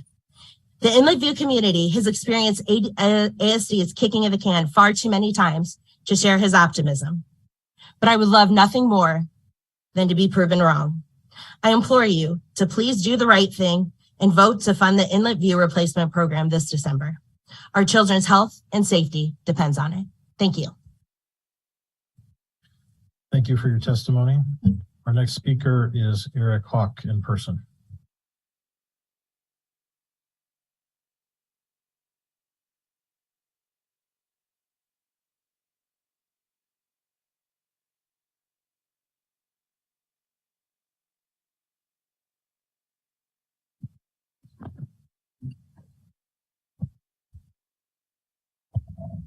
Hey guys, thanks for the opportunity to talk. Thanks to the community for giving me a moment to speak on this. I want to talk about the benefit of land acknowledgements. I've been playing in a band called Portugal the Man, who's from Alaska. We're from here, and about 5 years ago, we started rolling out doing land acknowledgements at all of our shows. We've done them all across the country, all around the world. And a lot of the reason that we were compelled to do that and felt that it was a compulsory thing was being from Alaska, somewhere that's so close to the Native communities and integrated with Indigenous knowledge.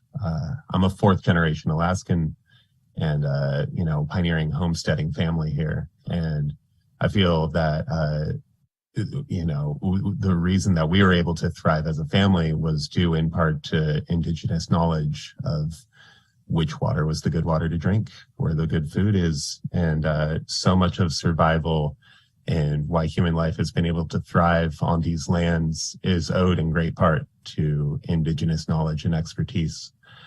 I feel that land acknowledgements are absolutely the bare minimum for truly acknowledging the people that were here for many thousands of years that have offered their knowledge and helping to survive in such a rugged, incredible place.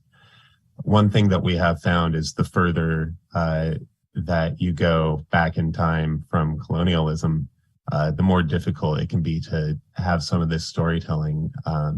Time is a huge eraser. And this place is so incredible to be so close, both in proximity to a thriving and existing Indigenous culture and a patchwork of cultures, but also to be close enough in time that the stories are still fresh. They tend to get forgotten the further you go away. It doesn't need to be that way. And land acknowledgements are a great way to keep the stories fresh and to not let the origins be forgotten. It should be the core of education here. It's incredible. Thank you so much for your time. Thanks for listening. Thank you for your testimony. Our last speaker is Janelle Hartman in person.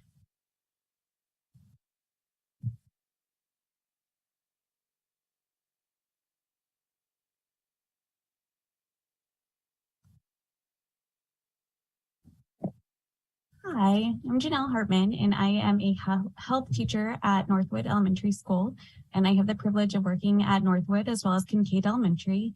Thank you for your time this evening, and thank you for your continued communication with us as teachers in the district. With the budget cuts and the deficits, it's been really confusing, and I appreciate the communication from Dr. Bryant and letting us know what's going on. As a teacher of Northwood Elementary, I just am here to speak for the 311 students that we have and the amazing staff behind me, and also the amazing staff that are not able to make it here this evening. We are working in an amazing school with an amazing community and amazing children and students. Many of the staff who work there, they do come to Northwood to work for Northwood. It's a unique school. It's a small school, but it's so diverse. We have an extremely high transient population, which can make it difficult with our population of stability. However, over the last few years, we have had instability with new administration coming into our building, as well as new superintendent and going through COVID. And we have an amazing staff working there now to be supportive and stable for our students. Seeing Northwood on this list just reminded me of why I got into education. Wonder Park Elementary was actually the school that I started volunteering at after graduating from Bartlett High School. So I am also a member of a community that educated me. I left Alaska and was also a member of Teach for America and did AmeriCorps and taught my summer school in Houston Institute. So I was very excited to see the thoughts and perhaps rejuvenation of our community with our new superintendent, as well as with the school board that does support our community. With Northwood Elementary, those faces, those 311 students who I've seen grow over the last 3 years as a teacher at Northwood, our population has grown within our school. We do have a lot of students with multiple family members, and it's wonderful to see those multiple family members walking to school, having students, siblings that come as families, and we continue to have from kindergarten, even preschool, all the way up to the 6th grade. So as we go into our budget deficit and numbers, I also want to remind the community that voting is the most important thing that we can do as a community. November 8th is our day to vote. So get out there and cast our elections for people who value education, public education. And thank you all so much for this time and for continuing to listen to us and hopefully supporting our students in this community. Thank you. Thank you for your testimony. Just a reminder to the board, additional written testimony is attached to our agenda tonight. With that said, that finishes our first opportunity for public testimony, and we will take a brief 10-minute recess. Thank you.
All right, it is 8:08. We'll call ourselves back to order.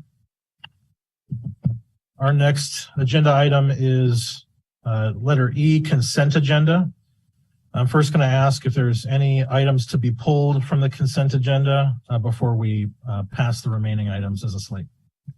Member Donnelly? Yes, I'd like to pull memorandum number 39.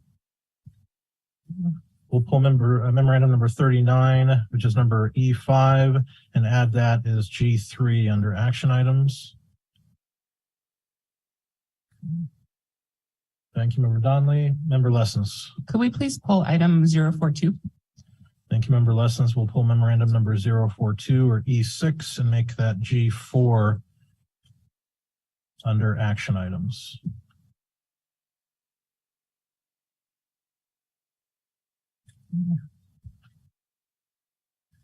Not seeing any comments online or additional comments in the boardroom.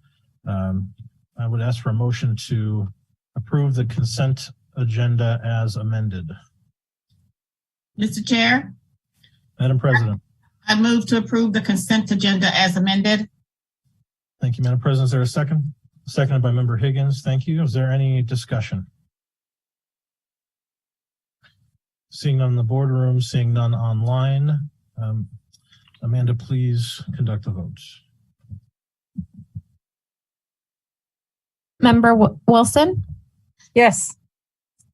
Member Jacobs? Yes. Member Lessons? Yes. Member Donnelly? Yes. Member Holleman?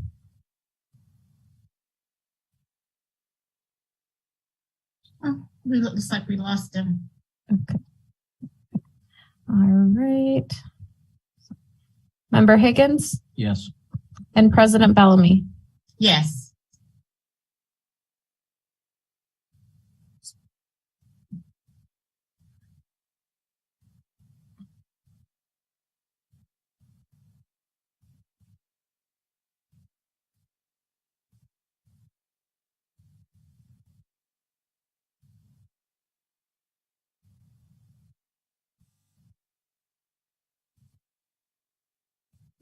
Our consent agenda passes 6 yeas with 1 not present. All right, we'll move on to our non-action item slate. These are items that are before us today, but will be back in front of us at our next meeting in November. Are there any items that a board member wishes to discuss at this point? Mr. President. Member Donnelly. I'd like to discuss memorandum number 45, the 6-year capital improvement plan, CIP projects. I'll grab a list in case there's more, and then we'll come back to that one. Thank you, Member Donnelly. Is there anything else from non-action that we'd like to discuss tonight? Not seeing anyone else in the room or anyone online. Member Donnelly on memorandum number 45, the 6-year capital improvement plan or CIP. So I'm very pleased to see we're getting around to re-examining the 6-year capital plan, which is required by state law for all school districts to have. When we adopted the existing plan, I was very concerned that it included the tearing down and rebuilding of 3 schools. I have consistently supported doing major remodels that those schools needed. And we have a track record of very successfully doing major remodels for $10 to $15 million less than tearing down schools and rebuilding them. Turnigan's a perfect example of that. It was built in 1960, which coincidentally is the same year as the elementary school I went to, Willowcrest. But given that we have fiscal limitations and a limited number of dollars, by remodeling, doing major remodels rather than tearing down and rebuilding, we could have done many more projects that are on our key maintenance backlog: boilers, roofs, safety vestibules. And that was my thinking at the time. So I welcome the opportunity to revisit the 6-year plan. And hopefully, I'm going to advocate again that we, instead of tearing down existing schools and rebuilding new ones, that we remodel those existing schools because I do believe they do need remodeling. I strongly supported at that time and continue to support a major remodel for Inlet View also because it desperately needs it. And, I think I've been to Inlet View many times over the years. My mom was served as nurse there. And it was the very first school that I visited when I was elected to the school board. And it is just a wonderful culture at that school. I was so impressed. I was so impressed that I took some of the flyers that were in the foyer there talking about the school's culture and took them back to my children's school and said, this is something we need to be doing. So I've always thought very highly of Inlet View, and I strongly support getting that school a major remodel at least as soon as possible. Thank you. Thank you, Member Donnelly. Any additional discussion on F6 Memorandum number 45? Member Lessons. Yeah, thank you, Member Donnelly, for pulling this item. I wonder if the administration could speak to the items regarding Wonder Park.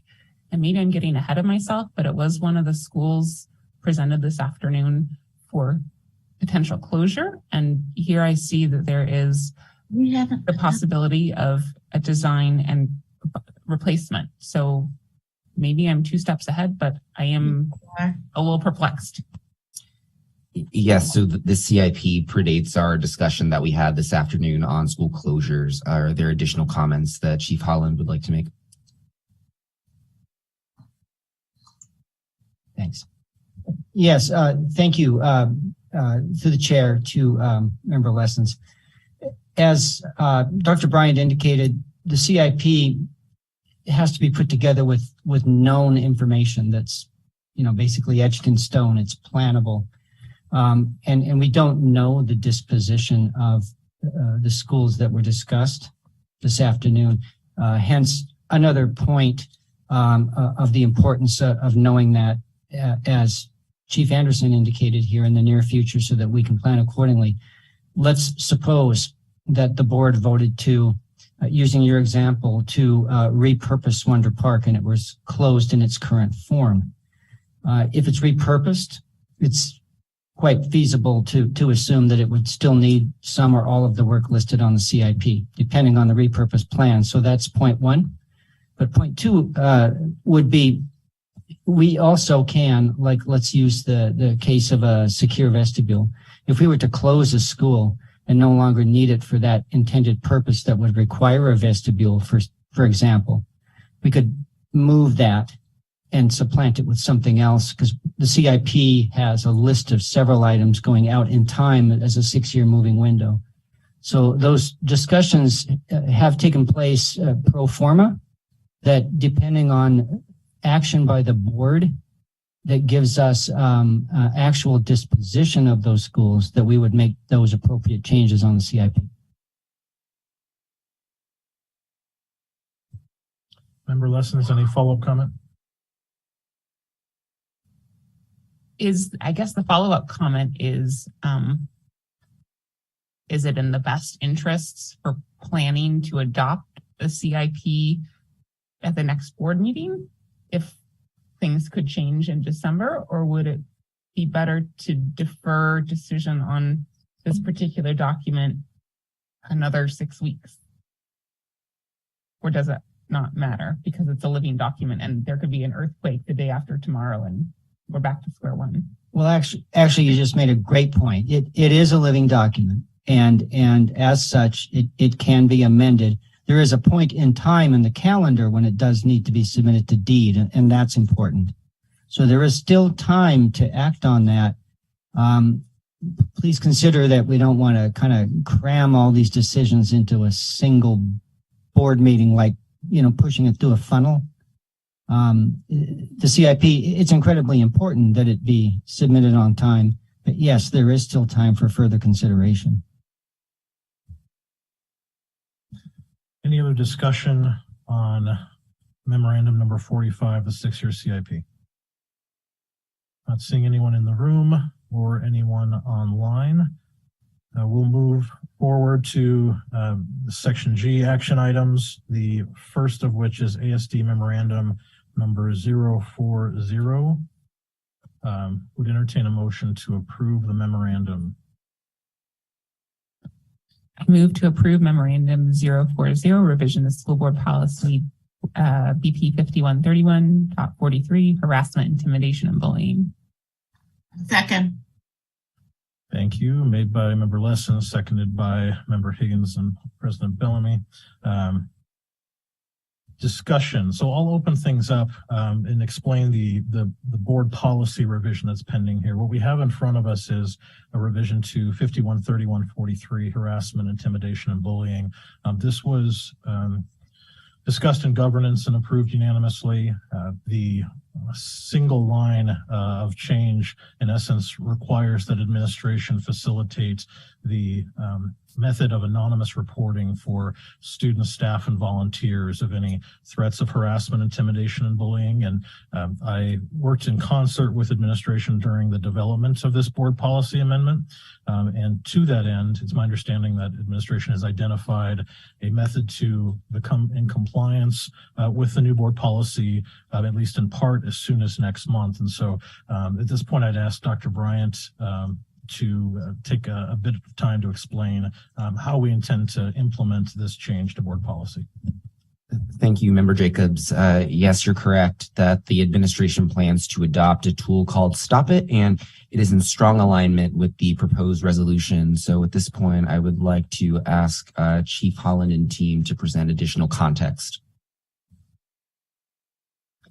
Thank you. To the chair, Stop It is a platform.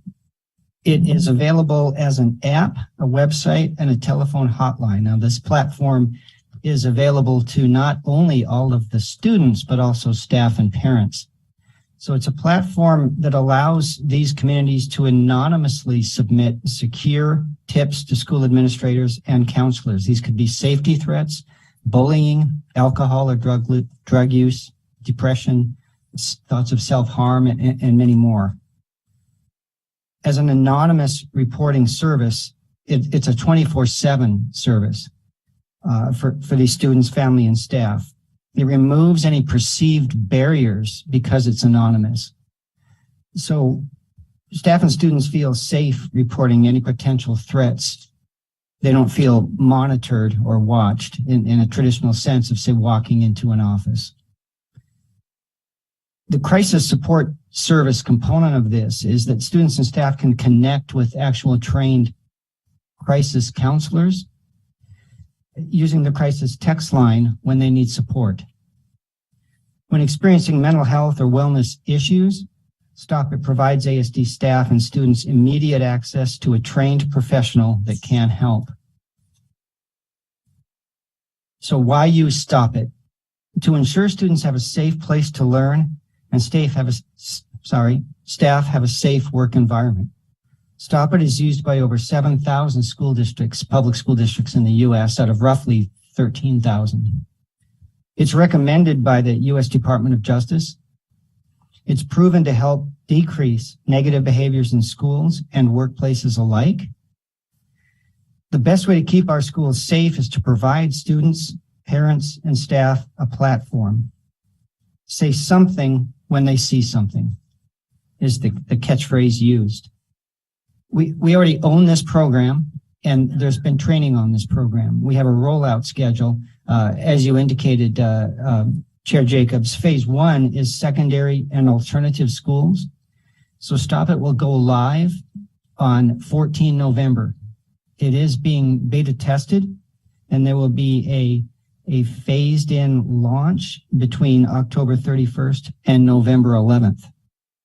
Phase 2 will be elementary and charter schools. We don't have a launch date yet for that, but it will be in the second semester of this school year. We do have at this time, if you'd like to view it, the students have made ASD students have made a video, and this is the video that will be used as one of the launch services of Stop It to promote the platform. Thank you, Mr. Holleman. That would be good. Excellent.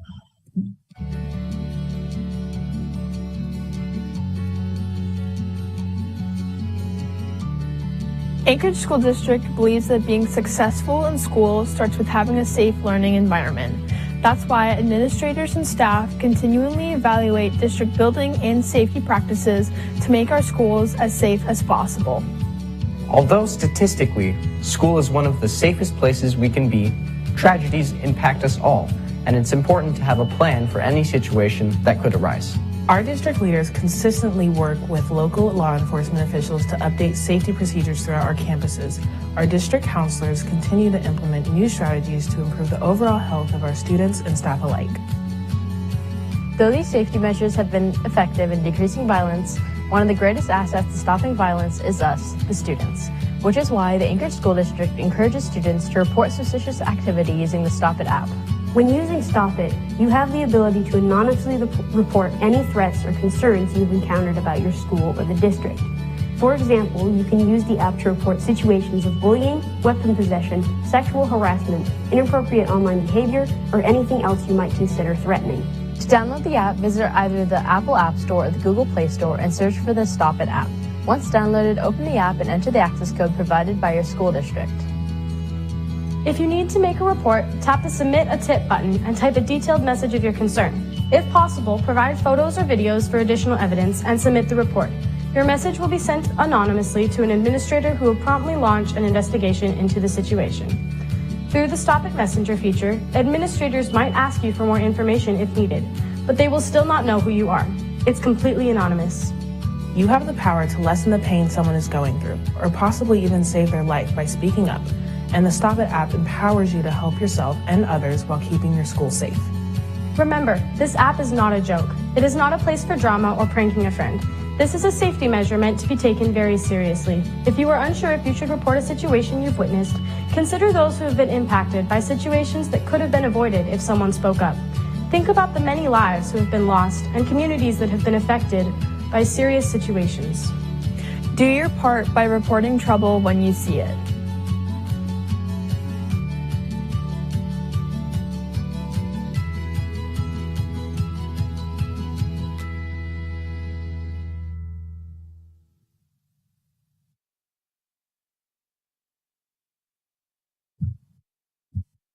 Mr. Holland, does that conclude staff's remarks?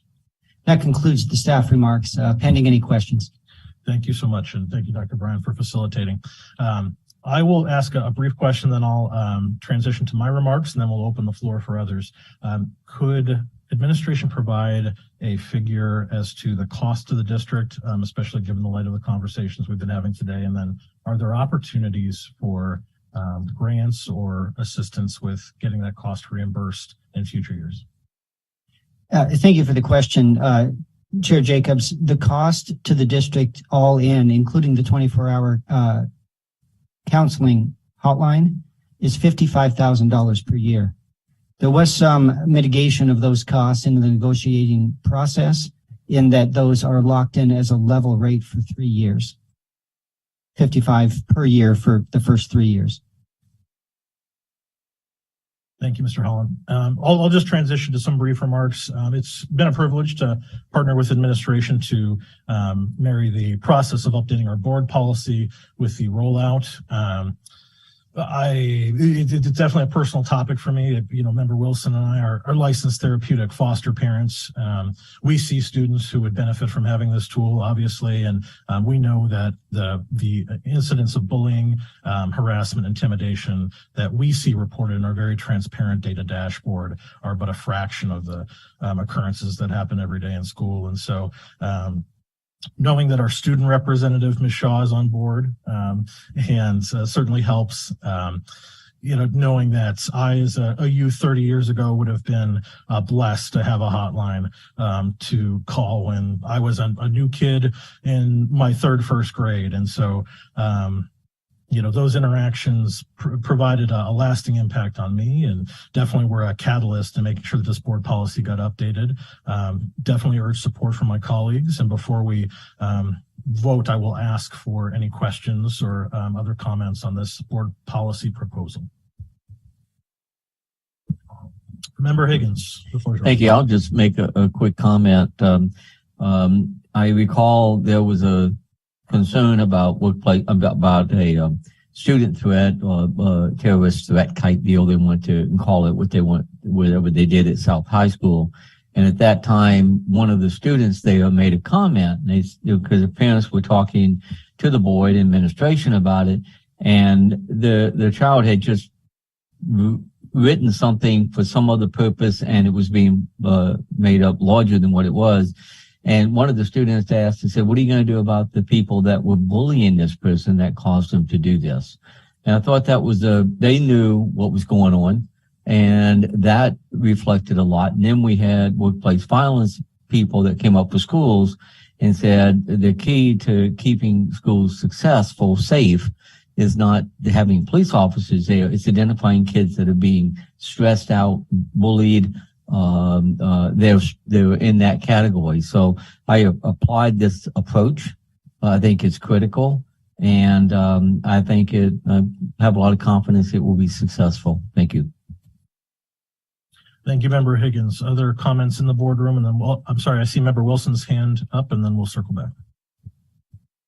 I just wanted to say that I really think it's important for students to have an anonymous way to report bullying or threats or any information that they have. So and accessibility. So, I mean, most of our students have a phone. The app is their world. So that would be easily accessible to them. So I absolutely support this. Thank you, Member Wilson. Scanning through the boardroom, don't see any hands raised, no further hands raised online. With that said, Ms. Foster, we can call for the vote.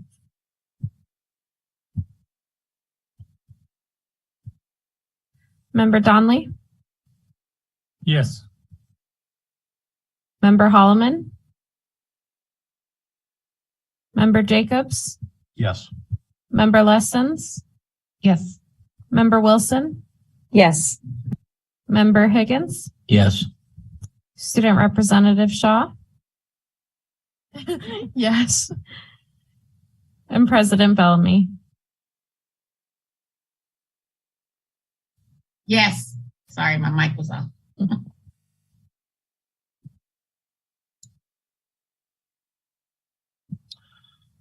With a vote of 6 yeas and 1 not present, ASD Memorandum number 040, revision of School Board Policy 5131.43 passes. Thank you, everyone. All right, we'll move on to newly placed item G2, which was an amendment from the start of our meeting. President Bellamy, you wanted to address Member Holleman's appointment to, I believe, the AASB Board of Directors. I did.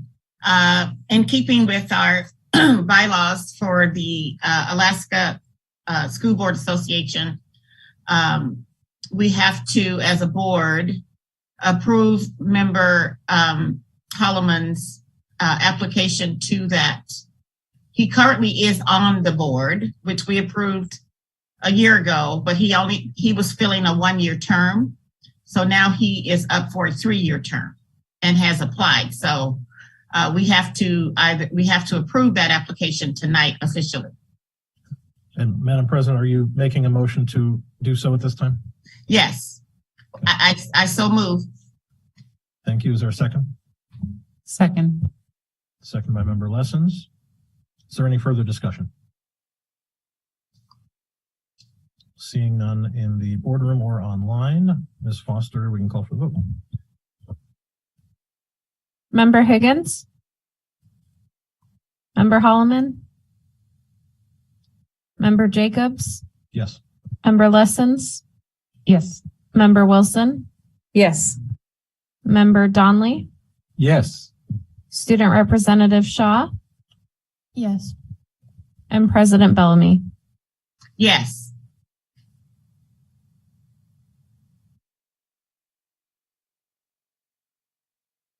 A vote of 6 yeas, no nays, and 1 absent. That motion passes. Madam President, is there any other business under this agenda item?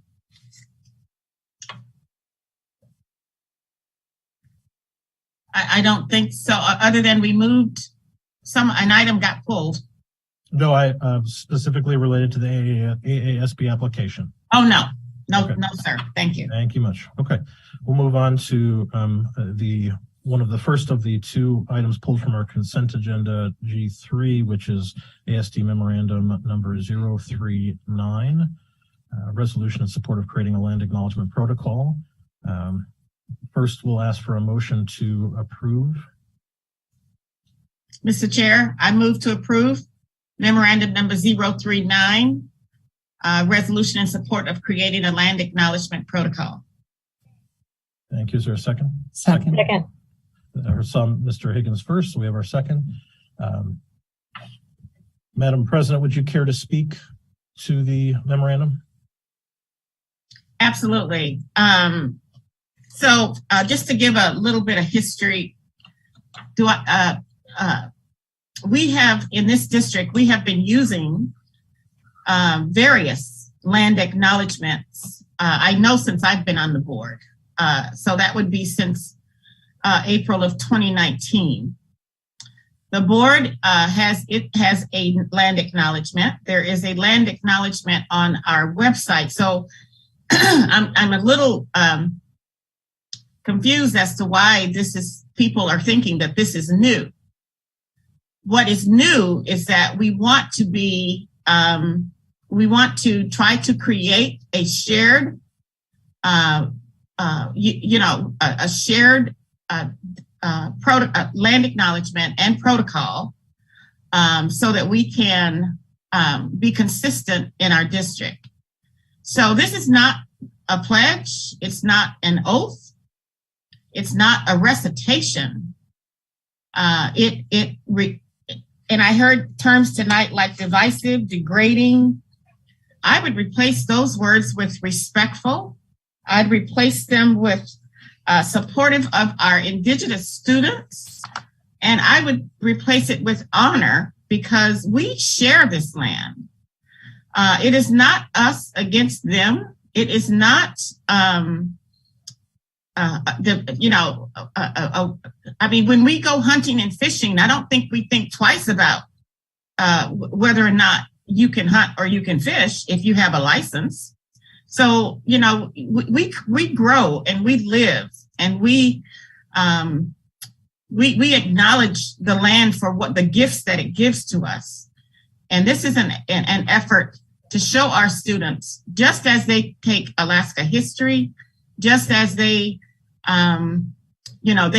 share on this land, that this is our land, but it was before we even came to this land, to honor the people who were the ancestors and who took good care of this land as part of our collective history, I think is very worthy, and I think is it's a small thing that we can do as we live, grow, and learn on these lands. So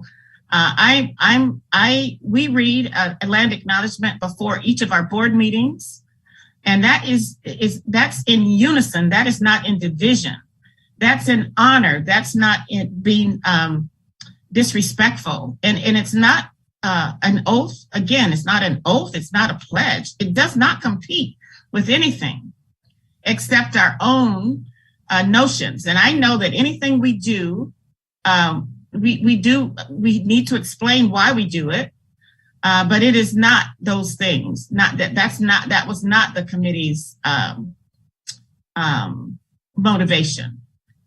This actually came from our students, just like we allow them to wear their regalia, the land that we share. And this is why we are going to develop it and develop our land acknowledgement in partnership with the Eklutna tribe.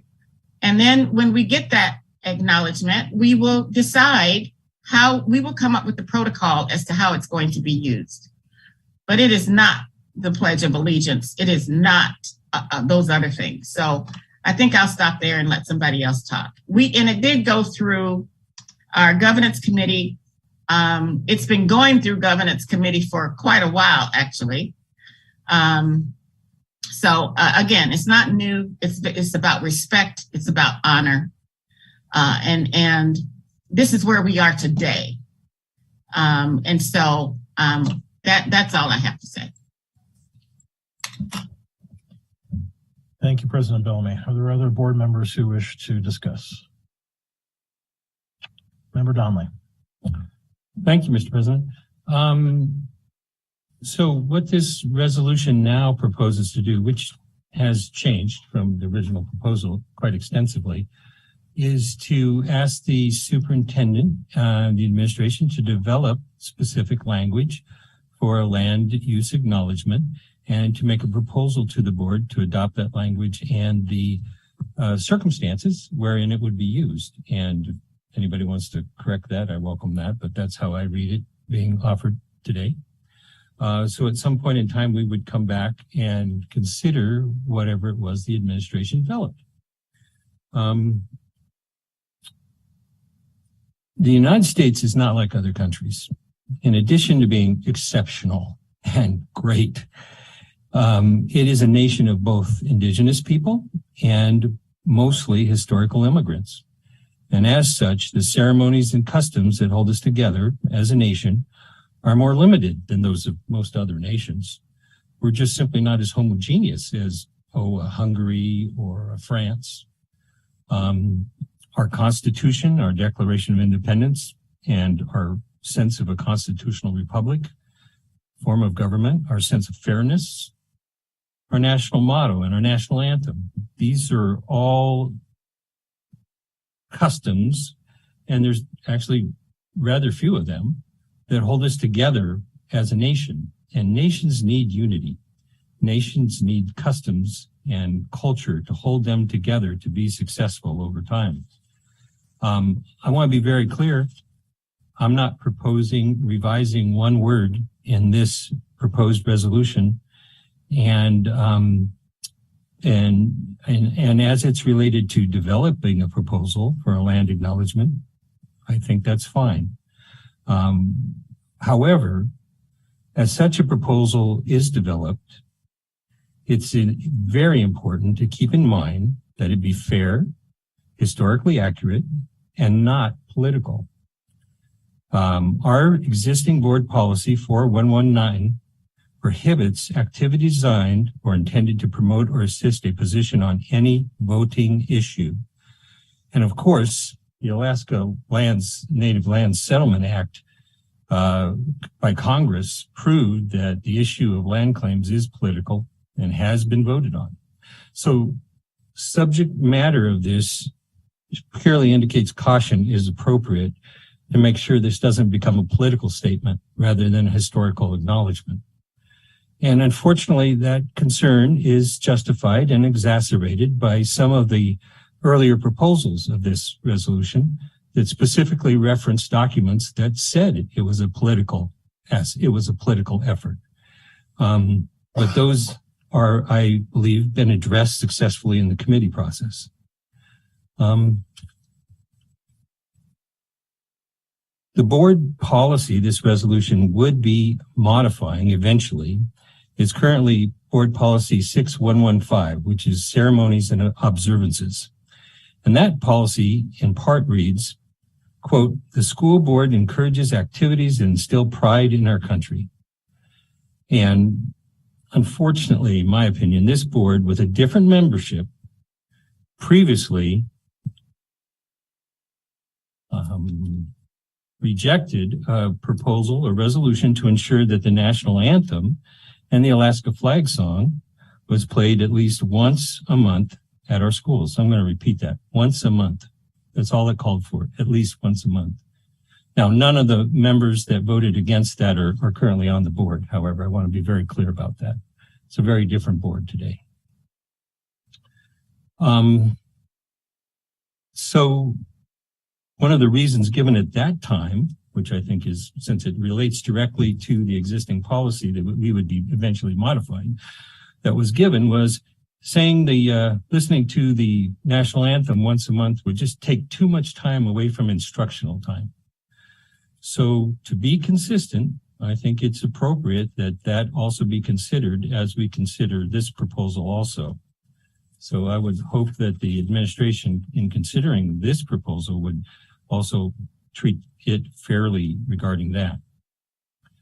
So that in addition to developing a proposal for a land acknowledgement, I believe it's appropriate that any such evaluation for modifications of our customs and acknowledgement ceremonies and observations policy include an examination under where the national anthem and the Alaska flag song should be played in our schools. It would seem unbalanced to me to limit the review of new ceremonies to only a land acknowledgement and not other important American traditions that instill unity among Americans and Alaskans. So once again, I don't support amending any of the existing language, but I do support amending this resolution to include developing a proposal to amend BP board policy 6115 to include minimum standards for the playing of the national anthem and the Alaska flag song in our schools and at ceremonies. And that's in addition to the acknowledgement that would be developed by the superintendent, a land acknowledgement. So I've prepared an amendment to do that, which has been distributed to the members. And at this time, I would move the distributed amendment to add to the land acknowledgement protocol development, the development of a national anthem and Alaska flag song protocol.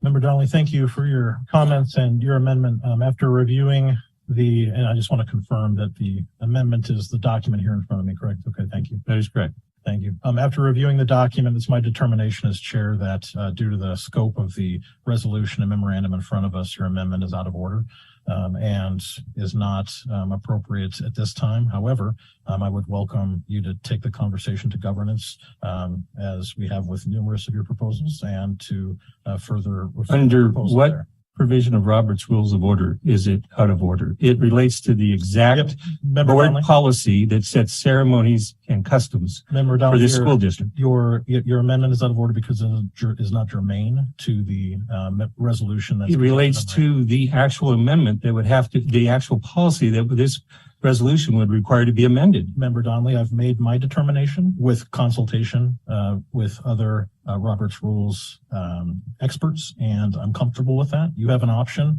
under Robert's Rules to appeal the ruling of the chair if you'd like. Thank you. I appeal the decision of the chair. We need a second if we're going to vote on that. Is there a second who wishes to appeal the ruling of the chair?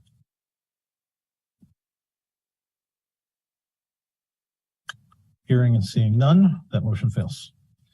Is there further discussion on memorandum number 039 pertaining to a resolution in support of creating a land acknowledgement protocol? Member Higgins.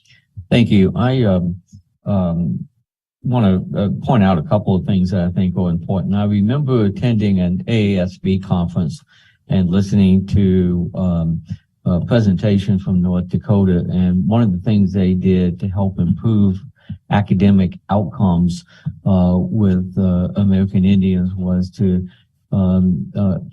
give a better sense and acknowledgement of the culture, the people. I remember a review we had on the board at one time and said that the highest performing school based upon demographics was the Alaska Native Charter School. And a friend of mine who were Alaska Natives who had dropped out of school because they just didn't feel welcomed. Mm-hmm. And the first year that, at that time, Superintendent Bishop was there, she pulled together everybody in high school, custodial, didn't matter, and they focused upon the Alaska Native culture and did something there to try to get them connected to understand so that they feel welcome, they feel supported, and the like. And when I sat at one table, there were about 8 of us, 2 women, white, and the rest were Alaska Natives. And they asked each table to talk about somebody that was significant in their school. And the 2 women talked about people that really made a difference. Every Alaska Native talked about someone who was significant, and it was a negative. I think that everything we do here to try to develop some appreciation and recognition of Alaska Natives and the relationship and making the culture more receptive to them is important and beneficial. I don't disagree with the importance of promoting the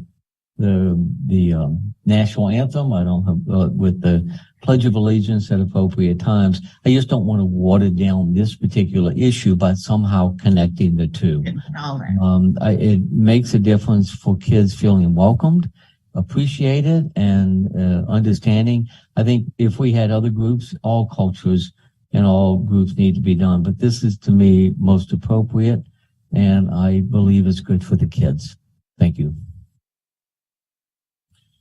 Thank you, Member Higgins. Member Lessons.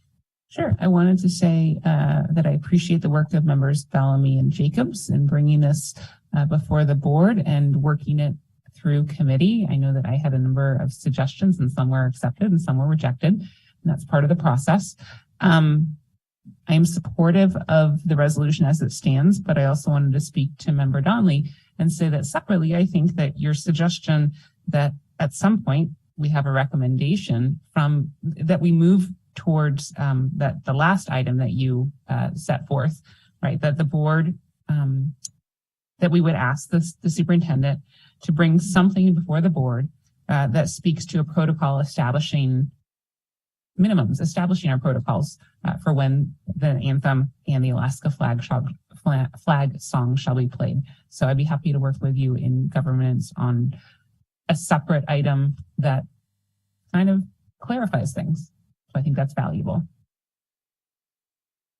Thank you, Member Lessons. Looking for conversation further conversation in the room. I don't see any online. I don't. So in wrap up, I'll say this is that I appreciate the dialogue today and appreciate the conversation which occurred previously in governance. I think it's best to go back, and I won't attempt to better articulate why this is important than some of the speakers we've had today, but I can offer my support.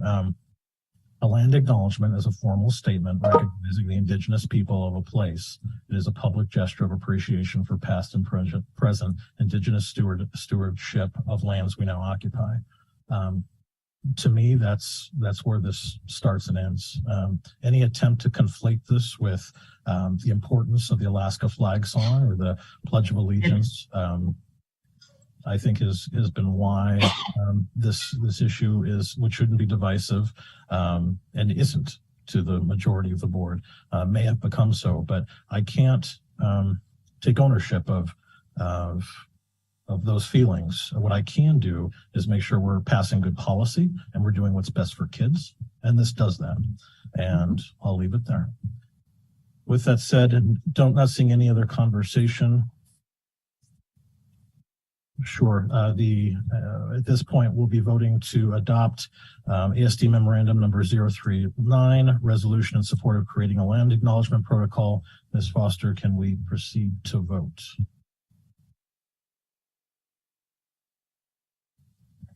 Understood. Okay, so I'll restate the motion for our secretary to make sure we're complying with Robert's rules. So the full motion at this point is to approve a resolution by the school board that the superintendent shall promote the necessary collaboration between the Eklutna tribe and the Anchorage School District to write a living land acknowledgement statement and bring that statement to the board for approval and ensure a required protocol for when and why to issue land acknowledgements at appropriate district-sponsored ceremonies and gatherings. Made by President Bellamy, seconded by Member Higgins. Ms. Foster, can we call for the vote, please? Member Jacobs? Yes. Member Lessons? Yes. Member Wilson? Yes. Member Higgins? Yes. Member Donnelly? Yes. Student Representative Shaw? Yes. President Bellamy? Yes.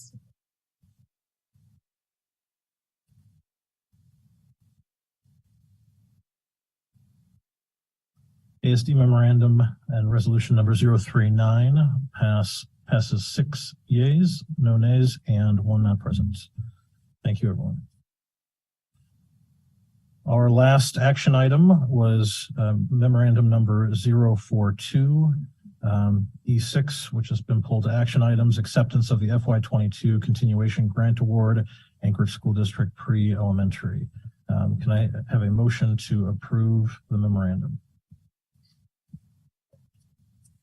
I move to approve Memorandum 042, acceptance of FY 2022 continuation grant award to Anchorage School District pre-elementary. A second? Seconded by Member Higgins. I believe, Ms. Lessons, you had pulled this item. Would you like to speak to why you support or don't support? Sure. I am speaking in support of receiving this grant, but really saw pulling this as an opportunity to ask a question about the data that's included in the write-up, in the memorandum. And really, my question is, how does the data that we have about these students in preschool align with what we're getting from the kindergarten readiness reports? Because that we also submit to DEED. It's my understanding that our kindergarten teachers fill out that assessment in the fall. But here we have, and they often historically, and the historical data has not shown that all of our students are ready for kindergarten on all 13 dimensions. And yet here in this data, sorry, I'm not on the correct item.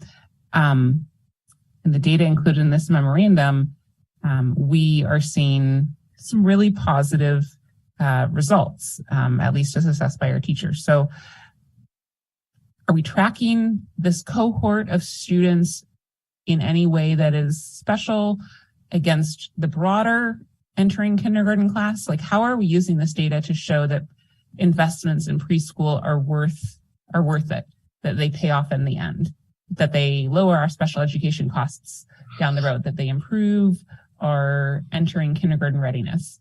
I guess that's the essence of the question. How is the data that's in here useful? Thank you. Through the chair to Member Lessons, thank you for that thoughtful question. We may need more time to answer the full breadth of the question, but I will present an opportunity to Dr. Stock if you'd like to provide insight. Thank you, Dr. Bryant. So as you pointed out, Member Lessons, this data is observational, which is based on teachers going in and doing the observations. And so it does look pretty good. One of the things we need to do, and this would be as preschool continues to grow and our kindergarten and first grade data, as we continue to look, we need to do some analysis of that moving forward. Of course, you're aware of the national research on preschool and that sometimes those gains sometimes fade into upper elementary and as kids go through. But for those first primary years, preschool is definitely significant. So we will have to take a look at that. And so that's all I can say. Chelsea Morrow, our director for pre-K, could not be here tonight. We wanted her to be here to answer some technical questions, but as Dr. Bryant said, we'll get back to you. And if you have specific questions about the data, we'll have her respond in Board Connect. Thank you. And I realize that I can always email my questions, especially ahead of time, but saw as an opportunity to have a conversation. Yep. Thank you. Thank you, Member Lessons. Are there additional questions or discussion from the board? Not seeing any in the room or online. We'll proceed to the vote, but first I'll read the full motion. It is the administration's recommendation that the school board approve and authorize the superintendent to accept a grant award from the Alaska Department of Education and Early Development, or DEED, for $810,165. This award is for the second year of a 3-year grant to continue implementation and support of inclusive preschool classrooms at 6 elementary schools during the 2021-2022 school year. Ms. Foster, can we call for the vote? Member Wilson? Yes. Member Lessons? Yes. Member Donnelly? Yes. Member Higgins? Yes. Member Jacobs? Yes. Student Representative Shaw? Yes. President Bellamy? Yes.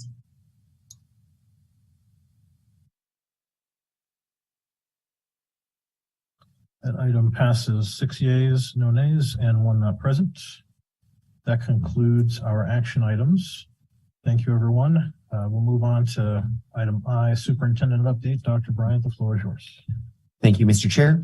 I'll keep my remarks brief tonight. Good evening to the board and ASD community. I do notice some different faces than we had earlier today, so I thought it would be prudent just to share some highlights from what I shared earlier today prior to our very difficult discussion on school closure recommendations.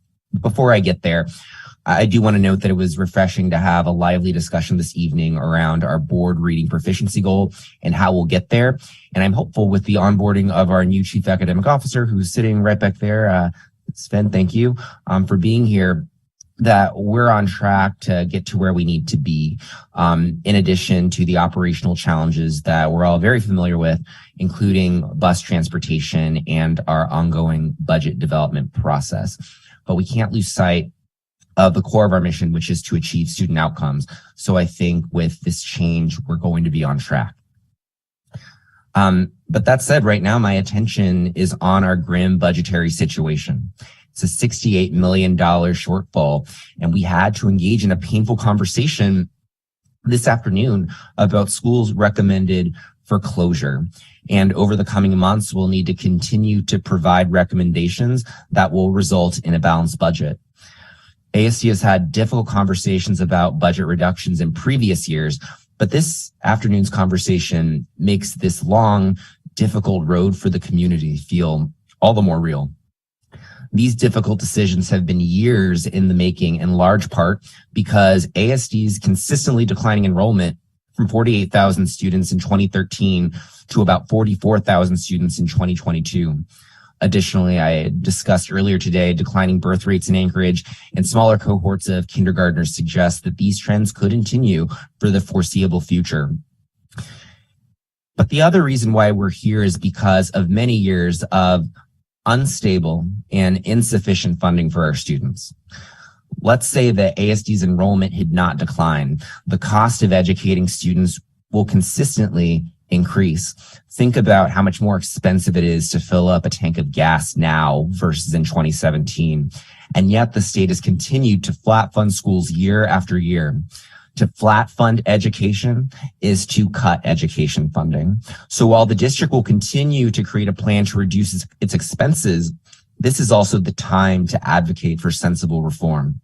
So the time for our community to band together and to advocate for funding that accounts for rapid inflation and the high levels of need for our Alaska students is now. This change happens at the state level, and we as community members deserve to know where our elected officials stand on this issue. The prosperity of Alaska is dependent on the success of our schools, and the current state of affairs is putting that in jeopardy. So with that, I will close.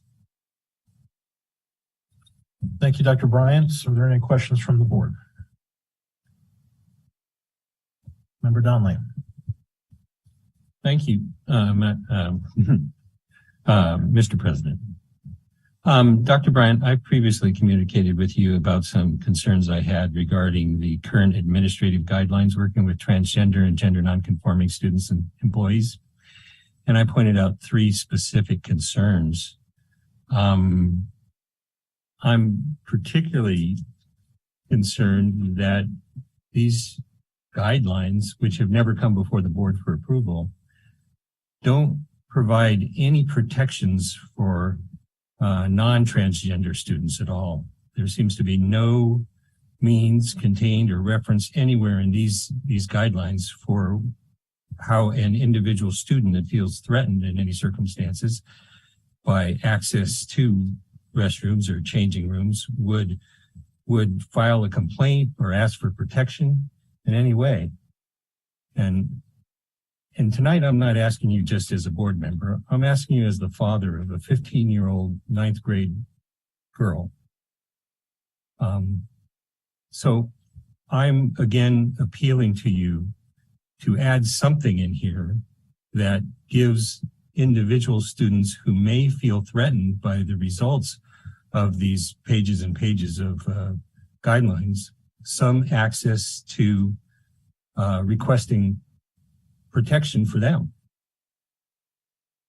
Do you have any time frame for addressing that at this time? I know you've responded that the administration was waiting on federal guidelines to come down, but when it comes to student safety, I don't think we should wait for federal guidelines.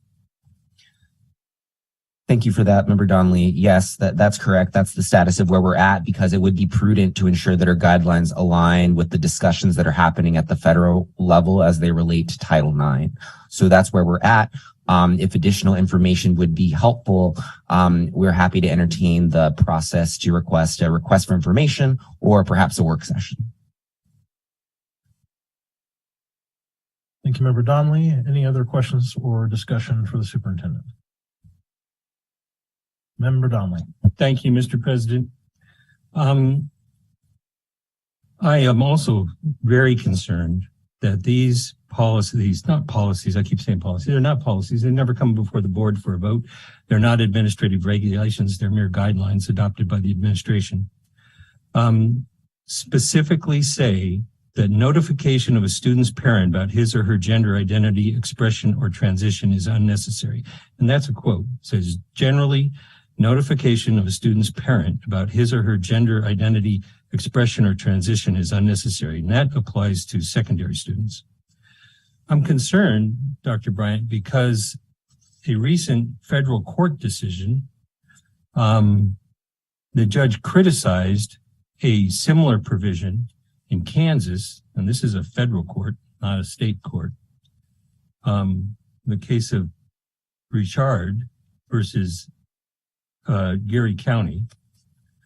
And the judge specifically said, the court finds the plaintiff is entitled to a preliminary injunction based on her free exercise rights, but the court went on to say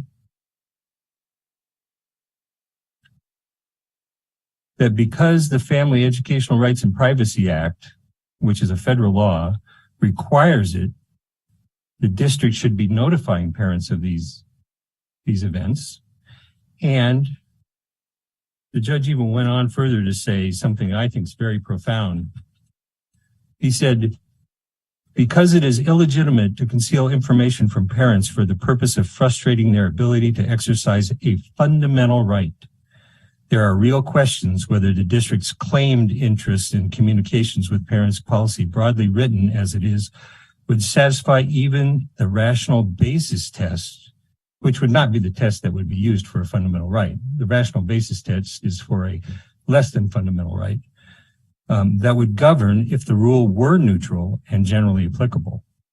So given that language from this federal judge, I'm very concerned about the language in our existing guidelines.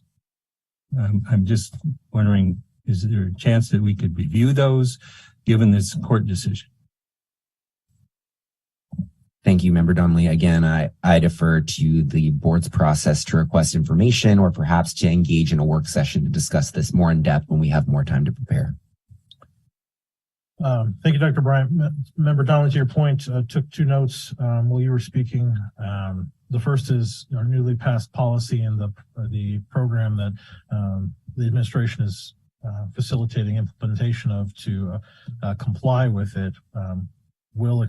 Is intended to receive complaints or concerns from students who are feeling intimidated, harassed, or bullied in school. And so that seems like a really timely asset for our schools to have related to at least some of the items you addressed. And then the other point I think that's relevant is we have our governance committee for a reason. If there's some changes to be made, I think you should work with Member Holleman. Might be a good starting point. With that said, Mr. President, Member Donnelly. I would hope that the administrative guidelines should be modified then to reference the new harassment policy, so clearly giving students a guidance for how they would report or their concerns regarding any events that resulted from the guidelines. And I won't speak for administration, but I think we've seen, at least since our time on the board together, that after we pass a policy, often administration will review to see if an AR makes sense. And I'll leave that to them, and I don't expect them to have an answer for us tonight, seeing as we just passed the amendment.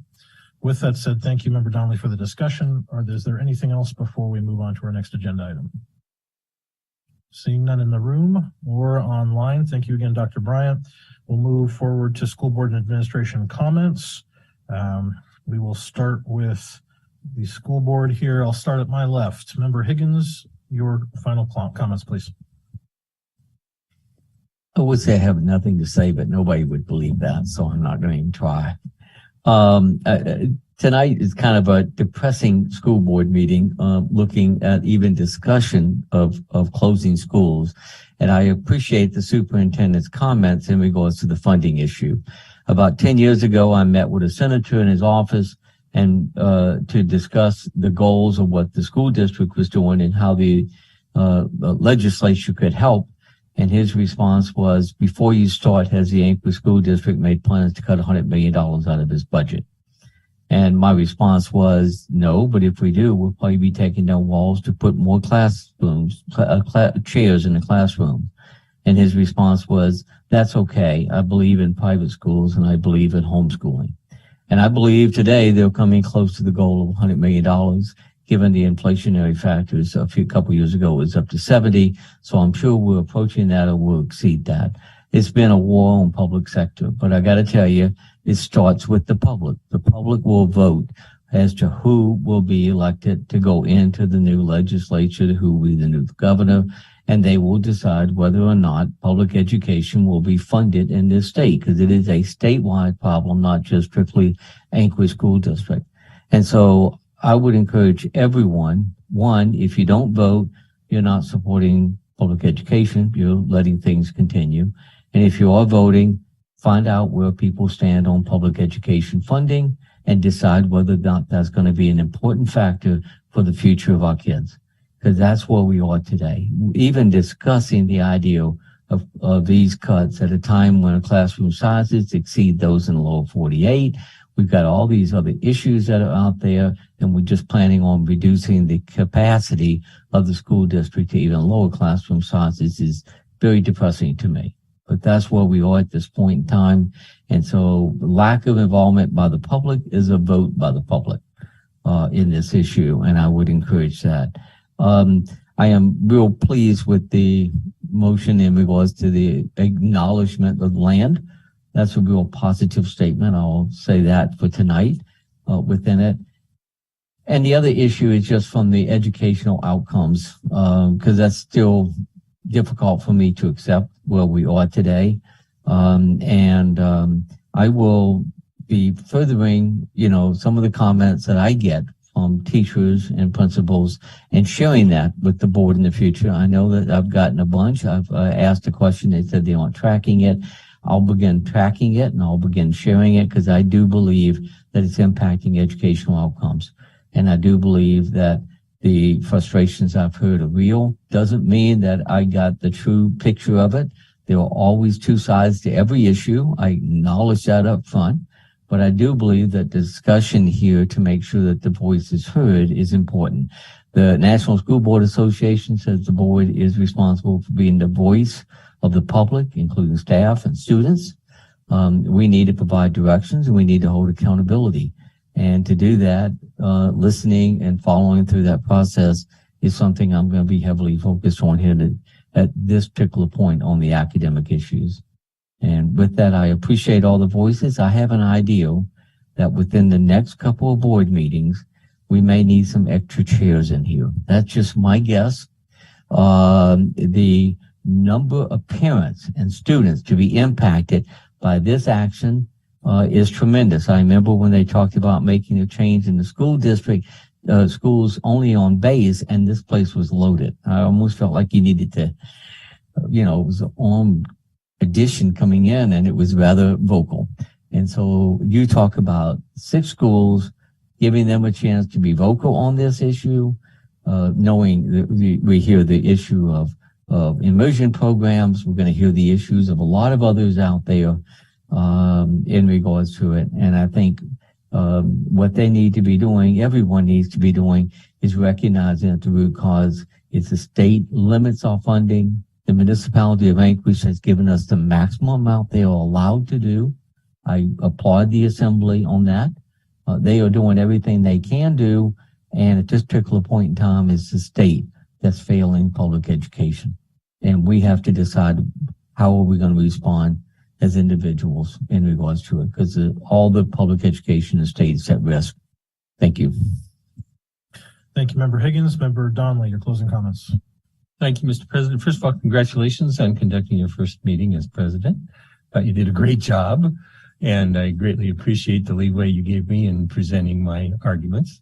Thank you very much. I greatly appreciate the offer from Member Lessons to explore further, because it is actually specifically in our existing board policy that the board is supposed to adopt additional customs and ceremonies, and the board just hasn't ever gotten around to it.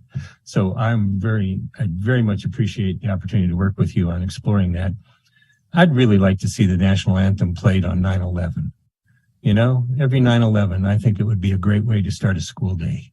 It would just make it'd emotionally make me almost cry, I think. You know, usually we just ignore when things come up during public testimony that are occasionally inaccurate. But tonight I'm going to do a public service and talk about a few things. There is a common belief that the Anchorage School District is the most diverse in the nation. But new data and analysis of that indicates that's not necessarily true. And if you just give it some common sense thought, you would realize that Los Angeles and some of the major metropolitan areas are frankly probably more diverse than Anchorage. Anchorage is very diverse, and we should always recognize that diversity. But the evidence is that conventional wisdom originated in a single analysis or a single article that came from one academic who really didn't do a deep dive into that research.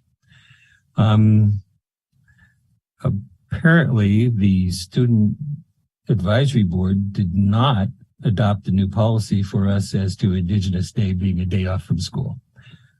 And I think I confirmed that with our Student Advisory Board representative. The question of the statement that the board did not, where there was no change, that this district made no change in start times during the pandemic, I believe that's inaccurate because there was a 30-minute shift in the start times for senior high school. As the parent of 2 senior high schoolers, I'm pretty aware of that. So we did have a shift of 30 minutes, and which a lot of people supported because there is strong scientific evidence that our teenagers do better with later start times. So I'm in support of that, and thank you to the administration for pulling that off. The question, Inlet View, how did we get to such a moment?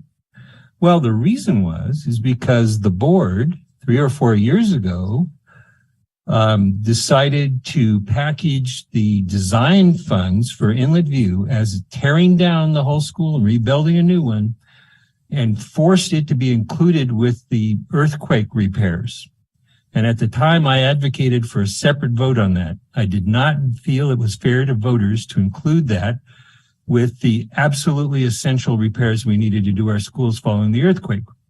So I never have believed that that was a fair vote of the people, because I, for one, did not support tearing down and rebuilding Inlet View. I did support, and I would have supported putting on there a major remodel, but I think it should have been voted separately to do it that way, rather than forcing people into a Hobson's choice between fixing our earthquake damaged schools or having this provision for designing the tearing down of a school and rebuilding an entire new one. So that's how we got here. That was the actual vote that occurred that led to the point we are today. I'm going to take the board's indulgence here to read the 13th Amendment to the United States Constitution. Neither slavery nor involuntary servitude, except for a punishment for crime thereof, the party shall have been duly convicted, shall exist within the United States or any place subject to their jurisdiction. The 14th Amendment of the United States Constitution. All persons born or naturalized in the United States and subject to the jurisdiction thereof are citizens of the United States and of the state wherein they reside. No state shall make or enforce any law which shall abridge the privileges and immunities of the citizens of the United States. So we do not have a pro-slavery United States Constitution. Thank you, Member Donnelly. Our student representative, Ms. Shaw, do you have any closing comments? Yes. Okay. So first with the land acknowledgement, I do know at South we say it before all of our assemblies. And SAB also says it before every meeting. So it is being reenacted already in some schools. We make sure we have someone with the native program at South who is the one saying it. And we even have our native counselor help with it too. And same with at graduation, we had a student who was graduating read it. And about the SAB thing, it was the Indigenous Peoples Day was on one of the calendars that we voted on from the calendar committee.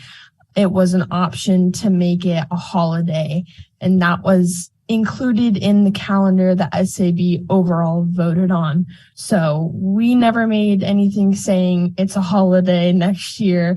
We just voted on that calendar that included having Indigenous Peoples Day as a holiday, if that clears up some of the half and half. But yeah, we never made anything saying it's a holiday or it should be a in-service holiday, but we recommended that in the calendar that we discussed and decided on. And that is all I have. Thank you, Ms. Shaw, and thank you for delving into significant board discussion with us. That was appreciated. Member Lessons.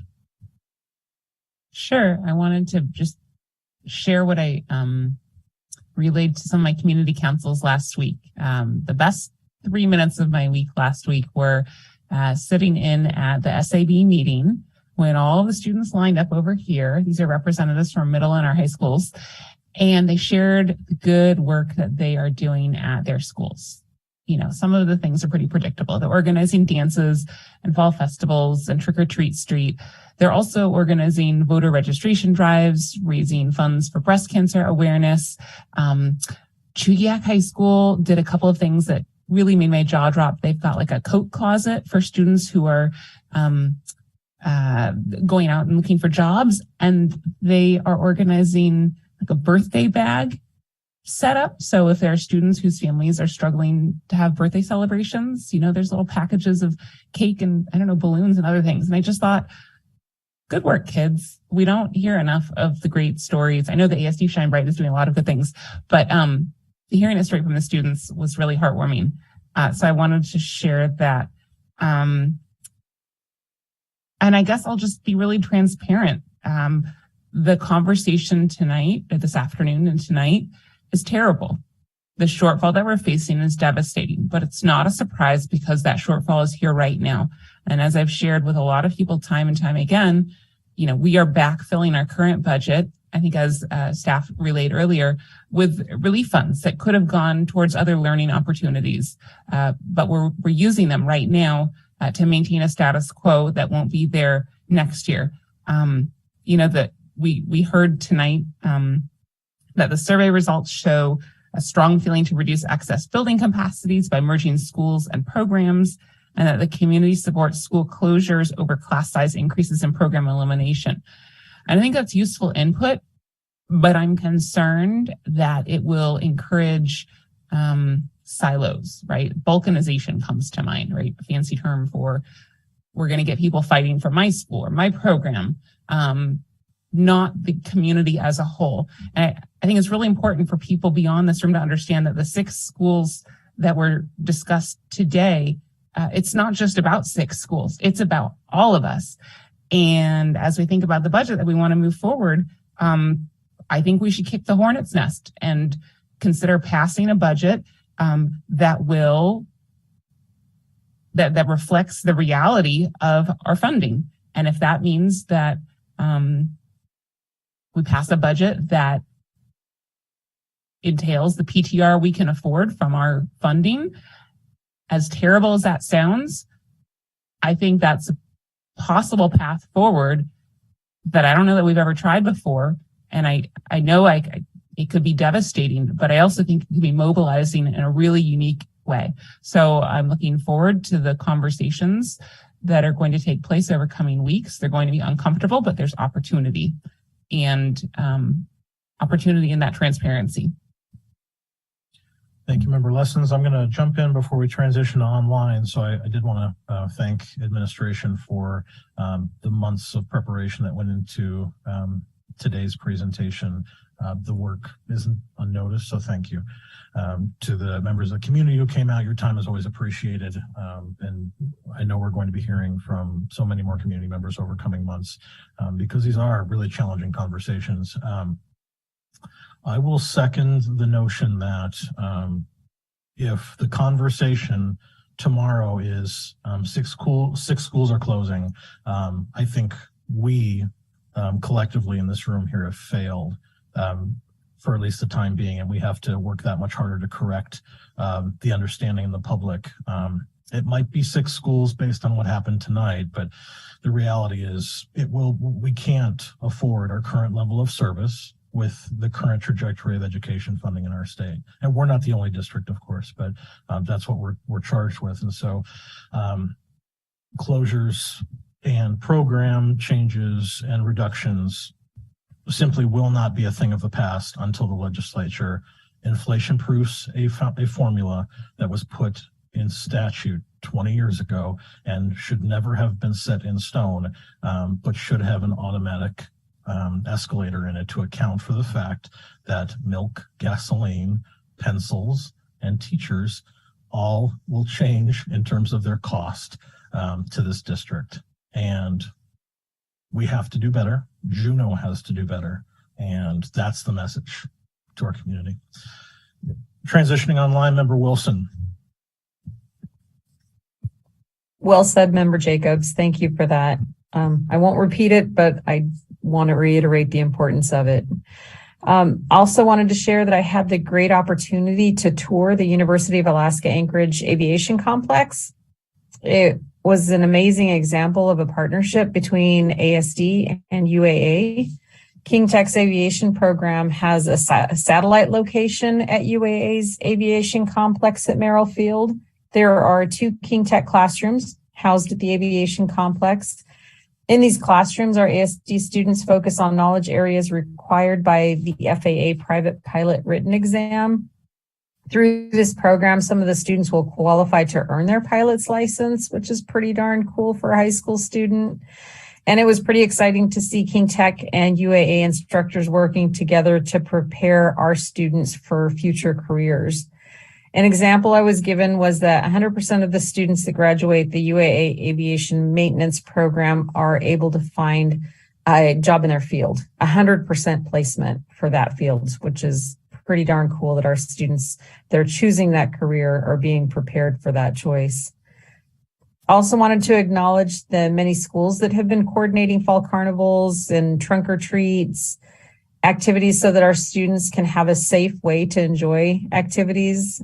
So thank you for that, because many of the staff that are coordinating that are volunteering their time to do so for their students. So thank you for all that effort. And the communication committee next week on October 27th at 11 a.m. We will be discussing the 2023 legislative priorities that we will be taking to Juneau to advocate for our district. So that is fitting for all that is going on, and unfortunately with our budget. And this, of course, includes our future funding. So thank you. Thank you, Member Wilson. My understanding is Member Holleman still hasn't rejoined us, and he was having connection issues. So, Madam President, you are last. Thank you. So first of all, thank you for a great meeting, Mr. Chair. I appreciate you standing in the gap tonight. I do want to reiterate to everyone that these discussions are very difficult, and but we have to have them. We have not, I repeat, we have not recommended any cuts to music, immersion, or anything else that is possible. But at tonight, as of this date, and where I am, it's 1:28 a.m. We have not voted to close anything, cut it off, or whatever. But the reality is we've got to have the conversation, and it is likely that some things will look different. So, you know, the one thing we can all do, including our parents, our students, yes, we want to hear from you, but we need to let the governor and the legislators know what we value. Write the email, send a text, if you will, but we've got to let our voices be known. Whether you agree with how we got to where we are here. And it will be up to us to use our best thinking, to trust our staff to come up with the scenarios that we can choose from so we can move forward. So write the governor and the legislators. gov.alllegislators@alaska.gov. gov.alllegislators@alaska.gov. Tell them what you value about education. Tell them what your wishes and hopes are for your kids. We are focused on Anchorage. Member Wilson and I are with other school board members who are having the same kind of conversations. And their deficits are a whole lot deeper than ours, in the hundreds of millions of dollars. And so it's bad because when we are have a deficit, we can't do we struggle with how to maintain our student outcomes. But I am not willing to negotiate on those. And I know that we've got to make tough decisions. And I want to thank the staff for bringing all the options to the table and helping us understand, if not A, then B. And if you mess with B, then you're going to create an XYZ. I mean, it's just going to be that simple. So I thank you guys, and good night. It's almost 2 a.m. here. I love y'all, but I got to go to bed. Thank you, President. Any comments from administration, Dr. Bryant? No further comment. Thank you, Mr. Vice President. Thank you. Looking around the room, I see no other comments. I would entertain a motion to adjourn. I move to adjourn. It's made by Madam President, second by Member Higgins. We're adjourned. Thank you, everyone.